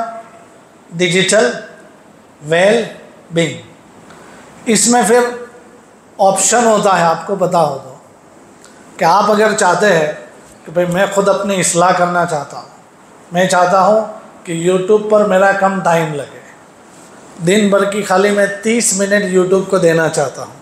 आपने 30 मिनट सेट कर दिया उधर, तो फिर आप दिन भर में जब भी यूट्यूब खोलेंगे और 30 मिनट आपकी हो गई, सुबह में 5 मिनट देखा था, दोपहर में 10 मिनट देखा था और शाम को 10 मिनट देखा था, 25 हो गई, और रात को आप लेके बैठे 5 मिनट में आपकी मजमूई दिन भर की 30 मिनट हो गई, तो उसके बाद यूट्यूब क्या होगा? काला होना शुरू हो जाएगा। जी हाँ, स्क्रीन धीरे धीरे काली होने शुरू हो जाएगी, और थोड़ी देर और चले रखेंगे तो काली हो जाएगी। यानी भाई तेरा टाइम हो गया है, अब रख दे इसको। ये कौन बताएगा? अंदर से फ़ोन बताएगा। इंस्टाग्राम पे आपका यूज़ बढ़ रहा है, आप कंट्रोल करना चाहते हैं तो वहाँ लिमिट सेट करें। इंस्टाग्राम पे टाइम रील देखते देखते बढ़ गया तो फिर धीरे धीरे फ़ोन काला हो जाएगा। और काला ना रखना हो, काले में तकलीफ़ होती हो तो बबल्स भी आते हैं, बबल्स रख दिए तो धीरे धीरे फ़ोन में फुग्गे फुग्गे हो जाएंगे, दूसरा कुछ नहीं दिखेगा। तो ये डिजिटल वेल बीइंग, ये फीचर फ़ोन में डालने का मतलब क्या कि ये मनोरंजन के लिए नहीं बनाया है। तुम मनोरंजन के लिए इस्तेमाल करते हो तो लिमिट में रहो, नहीं तो ये मनोरंजन तुम्हें कहाँ पहुँचा देगा। लेकिन इसकी लिमिट नहीं रखी, जिसका नतीजा ये हुआ कि अब मनोरंजन के लिए सबसे ज़्यादा इस्तेमाल ये हमारी कम्युनिटी में, हमारे माशरे में होने लगा।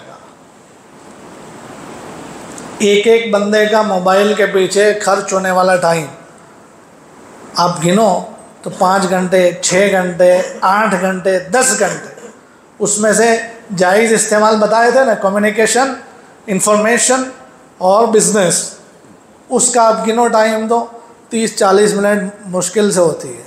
बाकी के 8 घंटे में से 7 घंटे गए किसके लिए? मनोरंजन के लिए। जिसका नतीजा ये हुआ कि सोशल मीडिया और मोबाइल इंटरनेट का एडिक्शन लग गया। क्या लगा? लत। क्या कहते हैं? लत। एक्सपर्ट ने इस पर सर्वे किया तो इनके सामने ये बात आई। एक्सपर्ट में वो खाली मुस्लिम एक्सपर्ट और मौलवी साहब लोगों की बात नहीं है, दुनिया भर के एक्सपर्ट जब इसके पीछे इन्होंने दिमाग लगाया तो पता चला कि एक बंदा अगर दिन भर के खाली 4 घंटे ये मोबाइल पर लगाता है, 24 में से 4 घंटे मोबाइल के पीछे, इंटरनेट के पीछे लगाता है, तो इसका ये मतलब है कि इस बंदे को मोबाइल और इंटरनेट का एडिक्शन यानी लत लग गई है। मेरे को लत लगी है कि नहीं ये मैं चेक करना चाहूँ तो मुझे अपने फ़ोन में मिल जाएगा कि जनाब आली आपका यूट्यूब पर, आपका इंस्टा पर, आपका फला पर कितना वक्त जाता है। 4 घंटे से ज़्यादा वक्त जाता है तो आप खुद तय कर लीजिए कि आप बीमार हैं। जी, क्या है? आप बीमार, आप बीमारी लग गई आपको। अजीब मामला है कि शराब की लत अगर किसी को लग गई हो तो उसको तो किस नज़र से देखा जाता है? भाई शराब की लत है ना, शराब की लत तो समझते हो कि किसी को शराब की ऐसी आदत लगी हुई है कि उसके बगैर चलता नहीं है, तो आप लोग उसको अच्छा समझते हो कि बुरा समझते हो? जी, बुरा समझते हैं। क्यों बुरा समझते हैं? शराब की लत को बुरा समझने की वजह क्या? हराम है। एक वजह मौलाना ने बताई, क्या? हराम है। और जी, शराब की लत ये बुरी है, इसकी वजह अकल ख़त्म हो जाती है, आदमी होश और हवास भूल जाता है, बहन बेटी का और बीवी का फ़र्क भूल जाता है। जी, तीसरा शरीर के नुकसान, बदबू आती है, हेल्थ के इश्यू हो जाते हैं, धीरे धीरे अंदर से कलेजा ख़त्म हो जाता है। और जी, बुराइयों की जड़। तो इसकी वजह से शराब का लत लगा हुआ बंदा अगर कहीं मिल जाता है तो हम कहते हैं कि ओ माणस કેટલું સમજાયો પણ સમજતો જ નથી, છોડવા તૈયાર નથી, અને એના કારણે તો કેટલા ઝઘડા થાય છે, એની બૈરી કેટલી વખત રિસાઈને જતી રહી, ये सब बोलते हैं कि नहीं, है ना। तो शराब में आप लोगों ने जो वजह बताई, इस वजह के एतबार से इसकी लत लगे हुए को हम बुरा समझते हैं और उसका नुकसान आपके सामने है। तो इंटरनेट और सोशल मीडिया, इसका जो एडिक्शन है, इसकी लत है, उसका नुकसान उससे ज़्यादा है। भाई इन्होंने बताया था कि हराम होने की वजह से शराब की लत वाले को हम बुरा समझते हैं, तो म्यूज़िक कौन सा जायज़ है? औरतों की तस्वीरें, वीडियो, ये कहाँ जायज़ है? फहाशी, उरियानी, पॉन्स, ये कहाँ जायज़ है? जुगार, सट्टे जो इंटरनेट और सोशल मीडिया से होते हैं, ये कहाँ जायज़ है? तो नाजायज़ और हराम होना तो इसमें ज़्यादा है ना। दूसरे नंबर की बात क्या थी कि हेल्थ के इश्यू होते हैं, इससे जिगर और फेफड़े ख़त्म हो जाते हैं शराब पी पी के, है ना। तो इसमें नहीं होती बीमारी हेल्थ की। भाई आप लोगों तक ये बातें पहुँची कि नहीं कि कितने बच्चे इसकी वजह से आँख की बीमारी में मुब्तला हो गए, आँखें इनकी फेल हो गई, कितनों की दिमाग की रगें खुश्क हो गई। अब हाल ये है कि ये इनके हाथ यूं यूं होते रहते हैं, गेम खेल खेल के यूं होना बंद नहीं हो रहा है, सब परेशान है, हेल्थ के इतने इश्यू आ रहे हैं।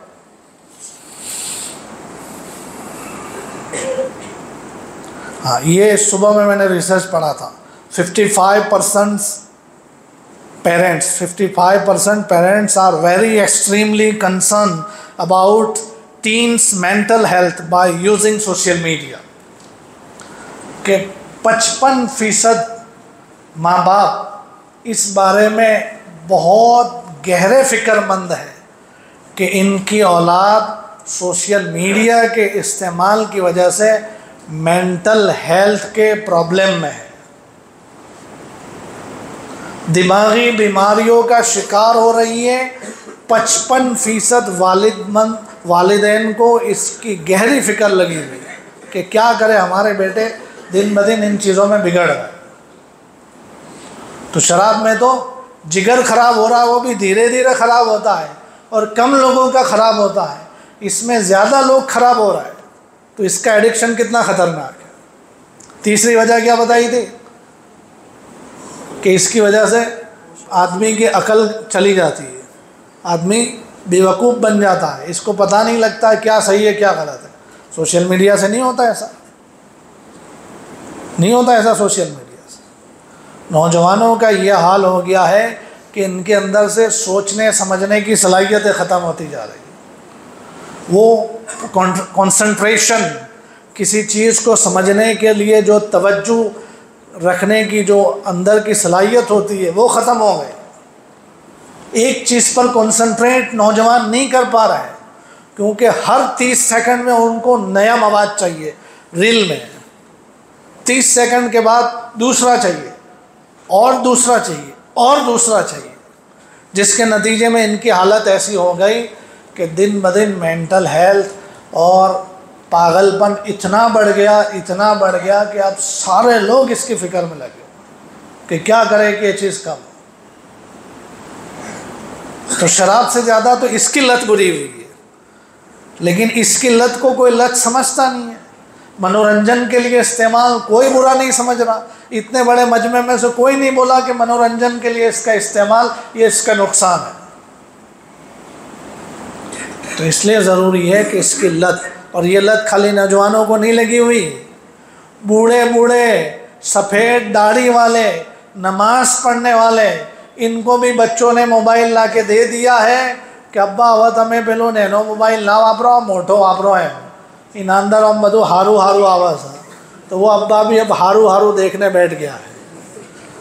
वो भी वो यूट्यूब के शॉर्ट देख रहा है और देखते देखते 2 घंटे 3 घंटे, कभी हंस रहा है, कभी रो रहा है, कभी बाजू वाला जोजे आगे वो करा जोजे। तो इसको क्या कहेंगे? एडिक्शन नहीं कहेंगे तो और क्या कहेंगे?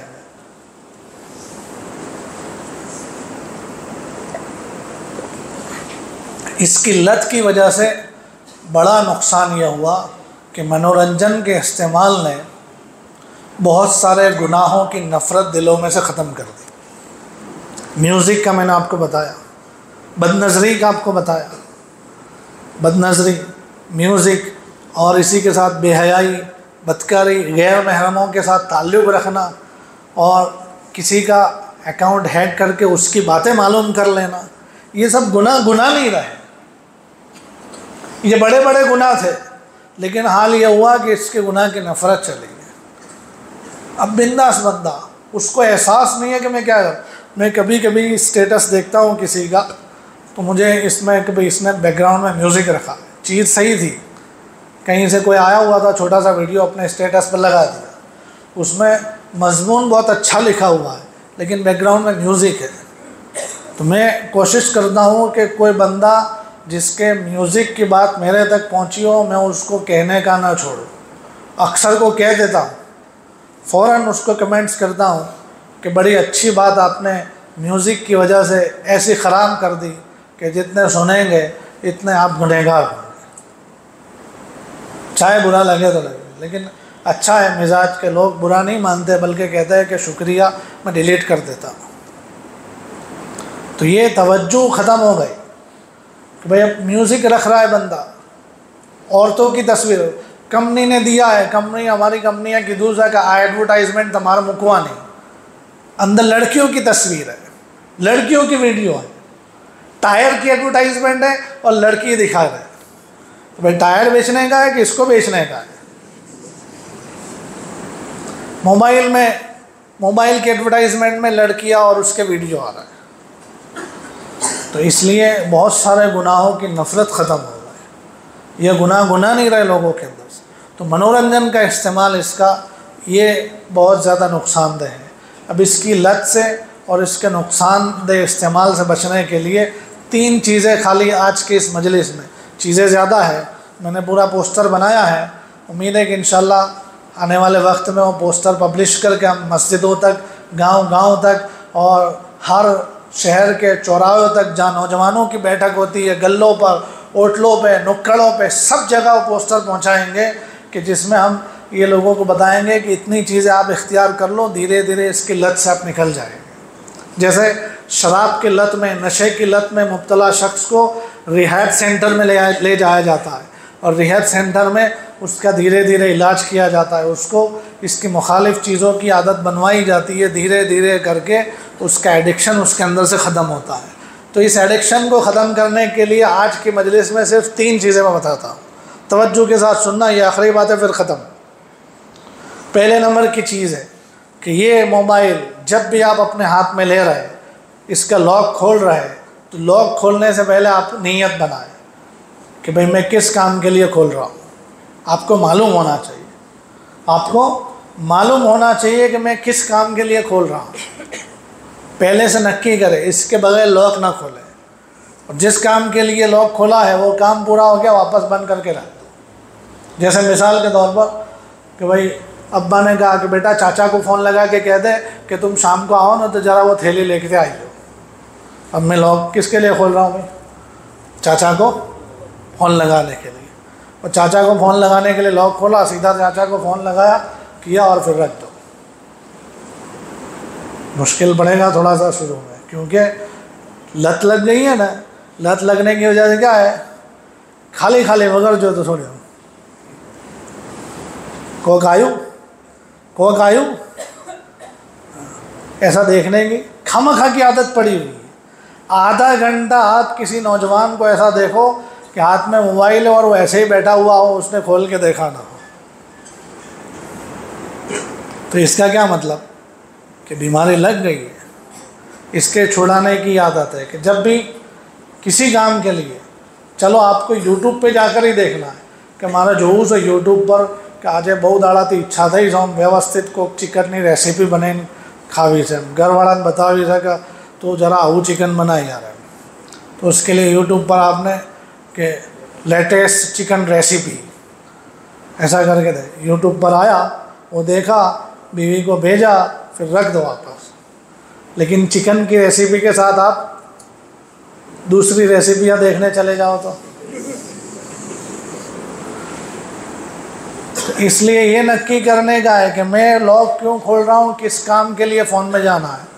मुझे गूगल से कुछ पूछ के मालूम करना है, यूट्यूब पे कुछ देखना है, व्हाट्सएप पे किसी का कुछ देखना है, फ़ोन करना है, मैसेज करना है।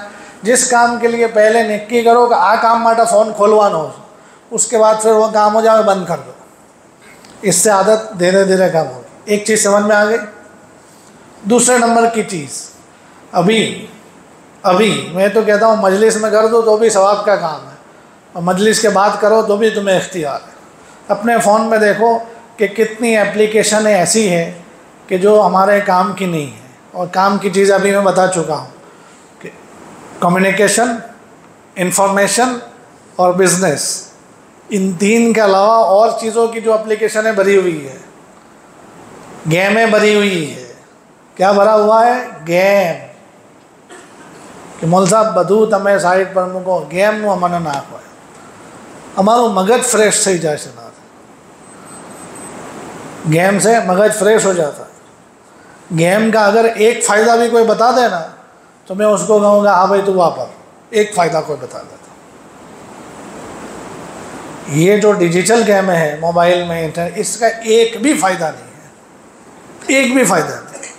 कोई ऐसा कहेंगे मौल साहब मगज नहीं कसौटी था ऐसे, हम मगज फ्रेश था ऐसा, ये ऐसा अगर किसी के मन में है तो मैं पहले से बता देता हूँ कि मगज की कसौटी इतनी हो गई कि ये मेंटल बीमारियों में मुब्तला हो गया। ये मगज की कसौटी हुई कि मगज की चटनी हो गई। तो गेम में एक भी फ़ायदा नहीं है, और नुकसान इतने सारे हैं कि अपने गिनाने जाए तो लंबा टाइम गुजर जाए। तो इसलिए जितनी एप्लीकेशन ऐसी अपने फ़ोन में, गेमें हैं, और ये स्नैपचैट हो गया, स्नैपचैट का भी कोई फ़ायदा नहीं। इंस्टाग्राम को आप ऐसा कहते हो कि बिज़नेस के लिए है, तो मैंने अभी बिज़नेस की हालत बता दी कि 1 लाख लोगों जो हुआ हिम्मत 3 लोगों खरीदवा माटा हो, 3 बे भाव कराइन जाए, एक हर खरीदे ले तो कितना बिज़नेस हुआ, और गुना इतना सारा। तो इसलिए इंस्टाग्राम भी मेरे हिसाब से काम की चीज़ नहीं है, स्नैपचैट भी काम की चीज़ नहीं है। और दूसरे बहुत सारे। तो जितनी एप्लीकेशन है काम की नहीं है, इसको अभी अनइंस्टॉल कर दो। उसमें अकाउंट बना हुआ है तो अकाउंट डिलीट करो, साइन आउट हो जाओ, और वो एप्लीकेशन है अपने फ़ोन में से निकालो। दूसरे नंबर की चीज़ मैं बतला रहा हूँ। और दूसरे नंबर की चीज़ में भी ये शामिल है कि जितनी एप्लीकेशन है आपकी काम की है, जैसे अगर व्हाट्सएप आपके काम का है, या गूगल पे आपका काम का है, या रिचार्ज की कोई एप्लीकेशन आपके काम की है, या आपके बिजनेस के हवाले से कोई और काम का है, एंजल और इसी तरीके से दूसरे बहुत सारे शेयर बाज़ार के एप्लीकेशन, वो आपके काम के हैं। तो जो काम की एप्लीकेशन है, अंदर में जाके उसकी नोटिफिकेशन ऑफ कर दो। क्या करो? नोटिफिकेशन बंद। ये दूसरे नंबर का काम बताया। जो एप्लीकेशन है काम की नहीं है उसको ख़त्म करो, जो काम की है उसका नोटिफिकेशन बंद करो। नोटिफिकेशन का मतलब क्या होता है कि ऊपर जो आ जाता है ना ऐसा, हाँ जो केलू बधु आयु है ना, यूँ ऊपर से खिड़की खोलते हैं ना कि हाँ यूट्यूब में आयु से कॉक, व्हाट्सअप में आयु से, गूगल पे में कॉक आयु से, वहाँ आयु से, हाँ तो ऊपर से यूँ खिड़की उतारते हैं ना तो सब निकलता है। इसको नोटिफिकेशन कहते हैं। वो बंद होनी चाहिए, वो बंद कर दो आप ऐसा कहोगे कि मौल साहब नोटिफिकेशन ना हो तो मन खबर हो पड़ा। मैं ऐसा कहता हूँ कि आपको किसी ने कहा है कि वो ऑफिस जाए ना फोटा मोकलूँ छूँ ना बावनो लिस्ट मोकलूँ छूँ, तो उसके इंतज़ार में नोटिफिकेशन खुली रखने की क्या ज़रूरत है? सीधा उसका व्हाट्सअप जाके चेक कर लो ना कि भाई उसने भाव का लिस्ट भेजा कि नहीं भेजा। नहीं भेजा तो उसको फ़ोन कर दो भाई अजय सुधी आयु ना थी। सीधी सी बात है। नोटिफिकेशन चालू रखने का क्या मतलब? नोटिफिकेशन का हाल ये कि उस पर सर्वे हुआ कि एक नोटिफिकेशन जो आई हुई है उस नोटिफिकेशन को बंदा खोल के अंदर जाता है तो कम से कम 20 मिनट पहले वो वार नहीं आता। ऐसा सर ज़्यादातर लोगों का यह हाल है कि एक नोटिफिकेशन के ज़रिए से बंदा अंदर गया है तो 15-20 मिनट से पहले वार नहीं आता, जिसका नतीजा है कि बहुत सारा टाइम बर्बाद हो रहा है। तो आदत छुड़ाने की 3 चीज़ों में से पहली चीज़ मैंने आपको बताई जी, नीयत बनाओ। फ़ोन खोलने से पहले किस काम के लिए खोल रहे हैं, काम हो जाए फ़ौरन बंद करो, ठीक है। दूसरे नंबर की चीज़, एक्स्ट्रा एप्लीकेशन है सब रिमूव, और जो काम की एप्लीकेशन है उसमें नोटिफिकेशन ऑफ। भाई इतना तो होगा कि नहीं? मैं अपने व्हाट्सएप की नोटिफिकेशन ऑफ़ करूं, इसमें मुझे कहाँ योगी जी रोकने आते हैं रोकने, शाह जी आते हैं कि भाई शाह साहब ने बोल दिया है कि आप अपने व्हाट्सएप की नोटिफिकेशन ऑफ़ नहीं कर सकते। हमारा हाल ये है कि कुछ भी कहो तो फ़ौरन क्या रहा मैं तो बहु इरादों से पण सरकार में वालों को बेसेला है ना मन कशु करवा नहीं देता, ऐसा कह के 2 शैतानों के नाम सब अपना सारा अपना गुस्सा उनके हवाले कर देते। आप अपने फ़ोन में नोटिफिकेशन ऑफ करें, इसमें आपको कौन रोकने आता है? सरकार रोकने आती है, तो इतना ऑफ कर दो। तीसरा काम और आखिरी काम है ये, तीसरा और आज की मजलिस के हवाले से आखिरी काम, कि आप अपने इंटरनेट के इस्तेमाल को कंट्रोल में लाओ।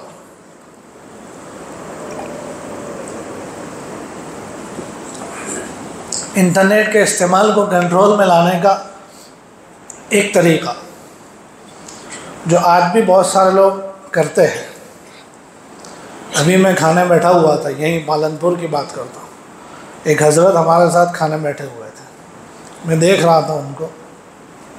हज़रत ने मोबाइल निकाला, ऊपर से इंटरनेट बंद होता है ना, इंटरनेट शुरू किया, जो कुछ आने का था 1 मिनट में आ गया, फिर से इंटरनेट बंद कर दिया और देखा व्हाट्सएप पर किसी का कोई मैसेज आया था तो उसको जवाब दिया और रख दिया। तो इंटरनेट को कंट्रोल में रखने का एक तरीका ये है कि आप पूरा दिन इंटरनेट ऑन न रखो, पूरा दिन इंटरनेट ऑन न रखो। जब ज़रूरत पड़ी इंटरनेट ऑन किया, 5-10 मिनट 15 मिनट जितनी देर ज़रूरत थी रखा, फिर से ऑफ़ कर दिया। ऐसा करने में क्या जाता है? ऐसा करने में आपके पैसे खर्च होते हैं, बल्कि पैसे बचते हैं। ऐसा करने में आपको कोई पसीना पसीना आ जाता है, बल्कि आपकी हेल्थ अच्छी रहती है।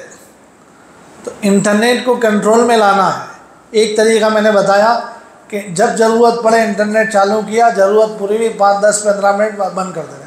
पूरा दिन इंटरनेट ऑन रखने की ये बिदअत ये जनाब जियो लेकर आए है कि नहीं? वरना इससे पहले हिम्मत नहीं होती थी किसी की पूरा दिन इंटरनेट ऑन रखने की। और अभी भी बहुत सारे मुल्कों में यही हाल है।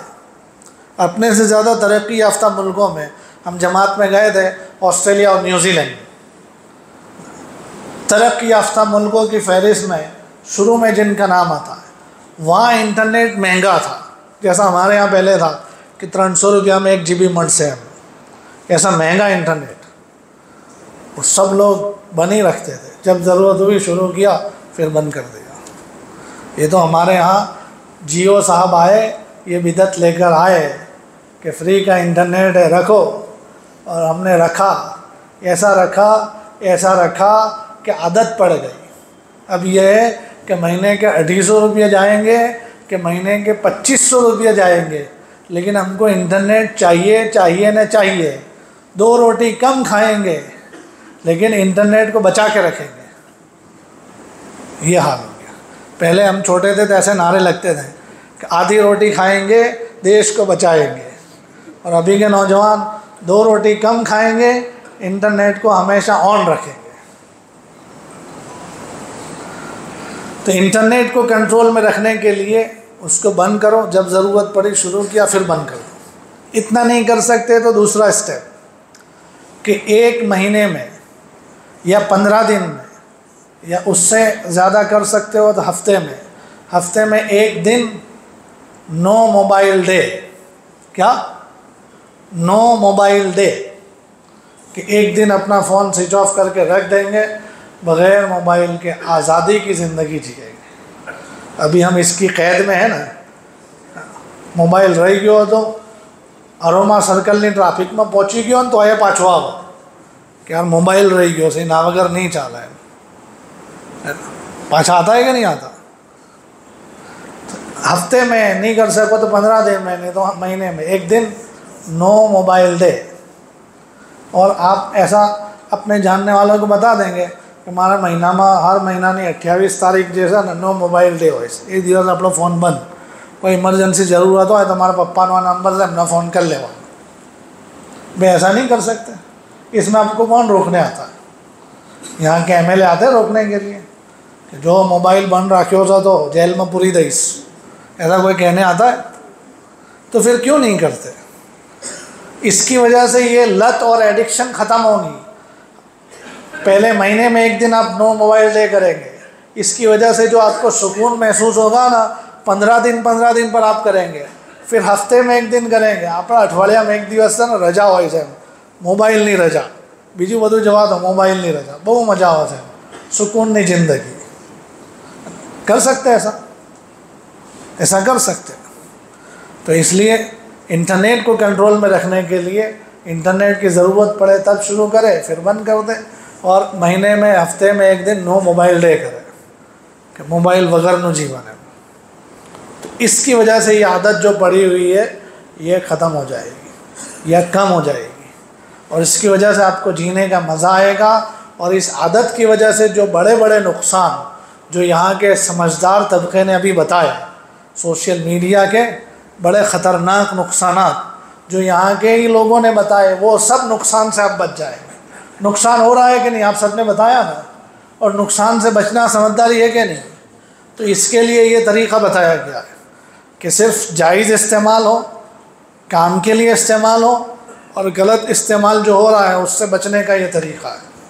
लेकिन मैंने कहा और आप सब ने मान लिया, और सुबह से ही यहाँ सब फरिश्ते जैसा माहौल हो गया। ऐसा होता है जी? ऐसा होता तो फिर इतनी मेहनत कर के जमात बनाने की ज़रूरत ना होती। खाली एक बयान करो और 4-4 महीने की न बैरून की जमातें तैयार हो जाए। ऐसा होता है? नहीं होता। तो इसके लिए क्या करेंगे? एक चीज़ मैं आपको बताता हूँ, वो आपको इंटरनेट और सोशल मीडिया या जो भी फितना है, इर्तिदाद का फितना आ जाए कि कोई और फितना आ जाए, बहुत सारे फितने आ चुके हैं, बहुत सारे आने वाले हैं, ख़तरनाक से ख़तरनाक फितने आ जाए, इन सब में आपके लिए प्रोटेक्शन बना रहेगा, हिफाजत का ज़रिया बना रहेगा, वो है उलमा और बुज़ुर्गों से ताल्लुक़। जी, बुज़ुर्गों से, अल्लाह वालों से, उलमा से ताल्लुक़ रखेंगे तो आपको मौके मौके से ये बताते रहेंगे कि ये सोशल मीडिया का नुकसान है, ये इंटरनेट का नुकसान है, इसका इस तरीके से इस्तेमाल हो सकता है, इस तरीके से नहीं कर सकते, ये एप्लीकेशन नाजायज़ आमदनी वाली है, ये एप्लीकेशन जुगार और सट्टे में लगाती है, ये बुरी लत है, ये गुनाह है। ये सब आपको मौके मौके से उलमाए किराम की, बुज़ुर्गों की, अल्लाह वालों की रहबरी मिलती रहेगी, लेकिन आप ताल्लुक़ ही ना रखो तो कहाँ से मिलेगा। तो इसलिए जैसे अलग अलग एप्लीकेशनों का, अलग अलग चीज़ों का आप सब्सक्रिप्शन लेते हैं ना, ऐसे बुज़ुर्गों के साथ ताल्लुक़ का आज आप एक कनेक्शन जोड़ लीजिए। बुज़ुर्गों के साथ, उलमा के साथ हमेशा ताल्लुक़ में रहेंगे। ऐसा नहीं कि मौल साहब ना पहाड़ा पर रहे तो मौल साहब तो अपना कोई करवा नहीं दी, हमें कोई वस्तु में जीवा नहीं दी, अपना बद्दी वस्तु नात ना कर, ऐसा नहीं है।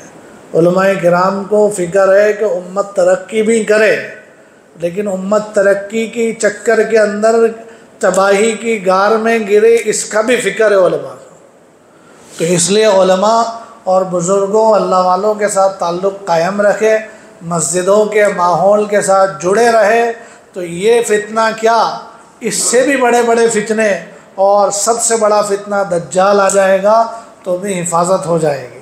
तो इतना तो कर सकते हैं ना भाई। तो कौन कौन मस्जिदों के माहौल के साथ जुड़ा रहेगा, बुज़ुर्गों से, अल्लाह वालों के साथ ताल्लुक़ कायम रखेंगे, और ये जो तरीक़े बतलाए गए इंटरनेट और सोशल मीडिया के, इसका आप ख्याल करेंगे। मुझे यहाँ से कल तक एक न्यूज़ मिलनी चाहिए कि इतने स्नैपचैट के अकाउंट डिलीट हुए, इतने इंस्टाग्राम डिलीट हुए, इतना गलत एप्लीकेशन है और गलत चीज़ें मोबाइलों में से निकल गई, इतने लोगों ने इंटरनेट ऑफ़ करने का काम शुरू कर दिया, इतने लोगों ने अपना नो मोबाइल डे तय कर दिया। कल तक में ऐसे न्यूज़ मिल जाएंगे मुझे। कल शाम को मैं यहीं से लौटने वाला हूँ, तब तक मुझे ख़बर मिल जाए कि भाई चलो कल की मजलिस अल्हम्दुलिल्लाह कामयाब रही। ठीक है, कुछ खत्म।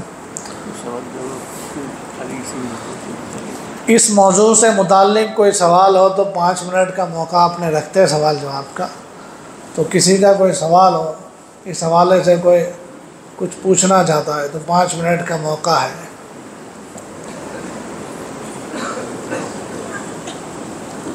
मैं तो ये सोच के आया था कि 40-50 मिनट की मजलिस होगी फिर ख़त्म, लेकिन आप लोगों की तवज्जो, आप लोगों का ध्यान, और आप लोग भी चलते रहे मुज़ाकरे में साथ में, तो इसकी वजह से पता नहीं कितना लंबा टाइम हो गया, मुझे एहसास ही नहीं रहा।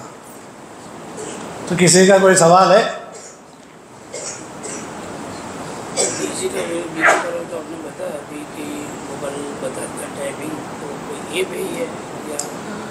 नहीं, ये डिजिटल वेलबींग, ये पूछते हैं कि ये कोई एप्लीकेशन आती है कि क्या आता है।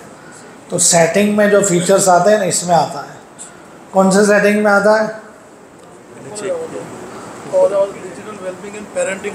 जी, ये सेटिंग में ही होता है, digital wellbeing and parenting controls. Parental controls भी अच्छी चीज़ है। आप अपने घर में बच्चों और औरतों के मोबाइल की निगरानी रखना चाहते हैं, कंट्रोल करना चाहते हैं, तो पेरेंटल कंट्रोल ये ऑप्शन आपके लिए बहुत फ़ायदेमंद है। आपके बच्चे क्या डाउनलोड कर रहे हैं, किन चीज़ों में ज़्यादा वक्त लगा रहे हैं फ़ोन में, आपको पता लगेगा। आप ऑफिस में बैठे तो भी पता चलेगा, आप सफ़र में तो भी पता चलेगा, और आप वहाँ से लॉक कर दे तो वो एप्लीकेशन नहीं खुलेंगी उनके फ़ोन में। तो ऐसे फीचर्स भी फ़ोन में दिए जाते हैं, लेकिन अपने को तो वो तो नज़रत नहीं आता। खाली लाल અને કેસરી કલરની વસ્તુઓ જ જોઈએ અમારે। तो तो वो पता ना हो तो जानने वालों से मालूम कर लेना। इधर वो एक साहब ने बताया था सबसे पहले डिजिटल वेलबींग, तो ऐसे नौजवान भी है जो फ़ोन के कोने कोने से वाकिफ़ है। जी ठीक है, दुआ कर ले मामा, दुरूद शरीफ पढ़ लें। अल्हम्दुलिल्लाह रब्बिल आलमीन अर्रहमानिर रहीम मालिकि यौमिद्दीन अल्लाहुम्मा सल्लि अला मुहम्मदिन नबिय्यिल उम्मी व अला आलिहि व सल्लिम तस्लीमा। अल्लाहुम्मा सल्लि अला मुहम्मदिन अब्दिक व रसूलिक व सल्लि अलल मुमिनीन वल मुमिनात वल मुस्लिमीन वल मुस्लिमात। अल्लाहुम्मा इन्ना नस्तगफिरुका व नतूबु इलैक। अल्लाहुम्मा इन्ना नस्तगफिरुका व नतूबु इलैक। अल्लाहुम्मा इन्ना नस्तगफिरुका व नतूबु इलैक। अल्लाहुम्मा वफ़्फ़िक़ना लिमा तुहिब्बु व तर्दा वजअल आखिरतना खैरन मिनल ऊला। अल्लाहुम्मा इन्ना नऊज़ु बिका मिनल फितनि कुल्लिहा मा ज़हरा मिन्हा व मा बतन, मा ज़हरा मिन्हा व मा बतन, मा ज़हरा मिन्हा व मा बतन। मौला करीम आज के इस मजलिस को अपने दरबार में बेइंतहा कबूल फरमा। मौला करीम जिस मकसद के लिए मजलिस रखी गई है इसमें हमें भरपूर कामयाबी नसीब फरमा, इसमें इखलास और लिल्लाहियत अता फरमा। करीम मौला इस मजलिस का नतीजा और असर हमें अपनी आँखों से देखना नसीब फरमा। करीम मौला इंटरनेट और सोशल मीडिया का फितना जो उम्मत के अंदर बहुत दूर तक और बहुत अंदर तक करीम मौला फैल चुका है, इसका इज़ाला और इसका ख़ात्मा हमारे लिए करीब नामुमकिन है। करीम मौला हमारे लिए तो ये नामुमकिन है, लेकिन आपके लिए कोई चीज़ नामुमकिन नहीं है।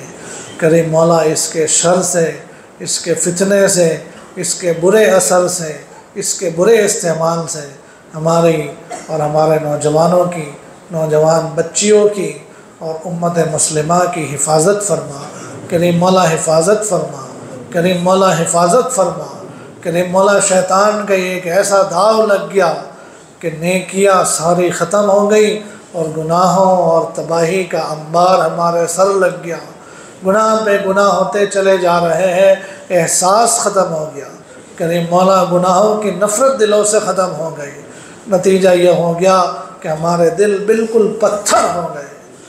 इतने ख़तरनाक उम्मत मुस्लिमा पर हालात, ये हमारे आँख में चार आंसू नहीं ला पाते हैं। करीम मौला इस फितने के असर से और उसके शर से हम तमाम की पूरी पूरी हिफाजत फरमा। नौजवानों की ख़ास तौर से हिफाजत फरमा। इंटरनेट और सोशल मीडिया का जो सही और जायज़ इस्तेमाल है और उसके फ़ायदे हो सकते हैं, उनके फ़ायदे से करीम मौला हमें मुस्तफ़ीद फरमा। उसका फ़ायदा उठाने की हमें तौफ़ीक़ अता फरमा और उसके ज़रिए से इशाअत दीन और तबलीग दीन के फ़रीज़े को अंजाम देने की तौफ़ीक़ अता फरमा। उसके ज़रिए से इस्लाम पर होने वाले एतराज़ात और शुकूक व शुबहात के ख़ात्मे की हमें तौफ़ीक़ अता फरमा। इसके ज़रिए से दीन मतीन की मेहनत के लिए जो अमला चाहिए वो अमला हमें नसीब फरमा। करीम मौला इसके गलत इस्तेमालों से, बेहयाई और बेशर्मी के कामों से, बदकारियों से, ज़िनाकारियों से, चोरी, लूट मार, खसूट, फ्रॉड और हर किस्म की अल्लाह बुराइयों से, जुए और सट्टे और उसकी आदतों से करीम मौला हिफाजत फरमा, हिफाजत फरमा, हिफाजत फरमा। अल्लाह हमारे नौजवानों को सही फ़िक्र नसीब फरमा। नौजवानों की सलाहियतों को, उनकी ताक़तों को करीम मौला उनके दिन रात को, इनके औक़ात को दीन मतीन के फ़रोग़ के लिए कबूल फरमा। उनको इसका फ़िक्र नसीब फरमा, उसका एहसास नसीब फरमा। उसके लिए हर शहर में माहौल साजगार फरमा। करीम मौला इसकी निगरानी करने वाले उलमा और ज़िम्मेदारान हर शहर में हमें नसीब फरमा। करीम मौला इस हवाले से उम्मत में जो बदिया फैल रही है, अल्लाह इनका फैलना ख़त्म फरमा, इसका फैलना बंद फरमा। इसकी वजह से जो इर्तिदाद आ रहा है, इस इर्तिदाद से करीम मौला हमारी और उम्मत मुस्लिमा की हिफाजत फरमा। जो अल्लाह करीम मौला जो दीन के बारे में शुकूक व शुबहात में मुब्तला हो चुके हैं, और जहनी इर्तिदाद का शिकार हो चुके हैं, इन्हें वापस आना नसीब फरमा। करीम मौला आप तो बड़े रहीम हैं, रहमत का तकाजा ये है कि वापस दीन हक़ की तरफ आ जाए, वापस ये जन्नत वाले रास्ते की तरफ आ जाए। करीम मौला इन्हें वापस आना नसीब फरमा, इनके जहनों से शुकूक व शुबहात को ख़त्म फरमा, इनके जहनों को दीन और अहकाम दीन से मुतमईन फरमा। करीम मौला हमें भी शरीयत के अहकाम पर इत्मीनान क़ल्बी और शरह सदर नसीब फरमा, शुकूक व शुबहात से और उसके ज़र्रात से करीम मौला हम तमाम की पूरी हिफाजत फरमा। अल्लाह ये मजलिस जिन लोगों ने मुनक़िद की है, इनके अल्लाह इनको बेहतरीन बदला इनायत फरमा, इनके खैर के कामों में इस्तेमाल होने के जज्बे को कबूल फरमा और हर मर्तबा खैर और भलाई के कामों में इनको इस्तेमाल फरमा। इनके दिन रात को, इनके जानो माल को, इनकी सलाहियतों को एलाए कलिमतुल हक़ की खातिर कबूल फरमा और इनको बेहतरीन बदला इनायत फरमा। दुनिया आखिरत में इनके तमाम मसाइल को हल फरमा। करीम मौला इनके लिए दुनिया में खैर और कामयाबी का और आखिरत में उसको अल्लाह नजात का ज़रिया बना। करीम मौला नजात का ज़रिया बना। इस्लाही मजलिस से, इस्लाह मुआशरा के उन्वान से होने वाली तमाम फ़िक्रों को कबूल फरमा, मेहनतों को कबूल फरमा। इसका नतीजा करीम मौला हमें अपनी आँखों से देखना नसीब फरमा। करीम मौला हम कमज़ोर है, मेहनत होने के बाद नतीजा सामने नहीं आता है, हम मायूस हो जाते हैं, हिम्मतें कम पड़ जाती हैं और करीम मौला शैतान और वसाविस हमें घेर लेते हैं। करीम मौला हम कमज़ोरों के हाल पर रहम फरमा, होने वाली मेहनतों के नताइज अपनी आँखों से देखना नसीब फरमा।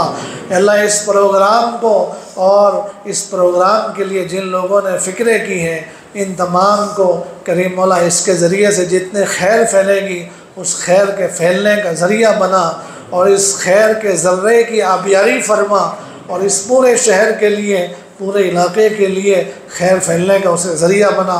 शर और जुल्म से, कुफ्र और शिरक से, बिदआत और रसूमात से करीम मौला इस शहर की, इस इलाके की, यहाँ के लोगों की पूरी हिफाजत फरमा। जो मांगा वो भी अता फरमा, जो मांगने से रह गया वो भी अता फरमा। अपनी शान अता फरमा। इस मजलिस में जो लोग कुर्बानियाँ देकर हाज़िर हुए हैं, वक्त लेकर हाज़िर हुए हैं, इनकी हाज़िरी को कबूल फरमा, इनकी जायज़ तमन्ना और मुरादों को पूरा फरमा। करीम मौला इन्हें हर किस्म की खैर अता फरमा, हर किस्म के शर से हिफाजत फरमा और दुआएं अपने फजल व करम हबीब पाक सल्लल्लाहु अलैहि वालिहि वसल्लम के सदक़े और तुफ़ैल में कबूल व मंजूर फरमा। जज़ल्लाहु अन्ना मुहम्मदन मा हुवा अहलुहु सल्लल्लाहु अलैहि वालिहि वसल्लम। सुब्हान रब्बिका रब्बिल इज़्ज़ति अम्मा यसिफ़ून व सलामुन अलल मुरसलीन वल्हम्दुलिल्लाहि रब्बिल आलमीन।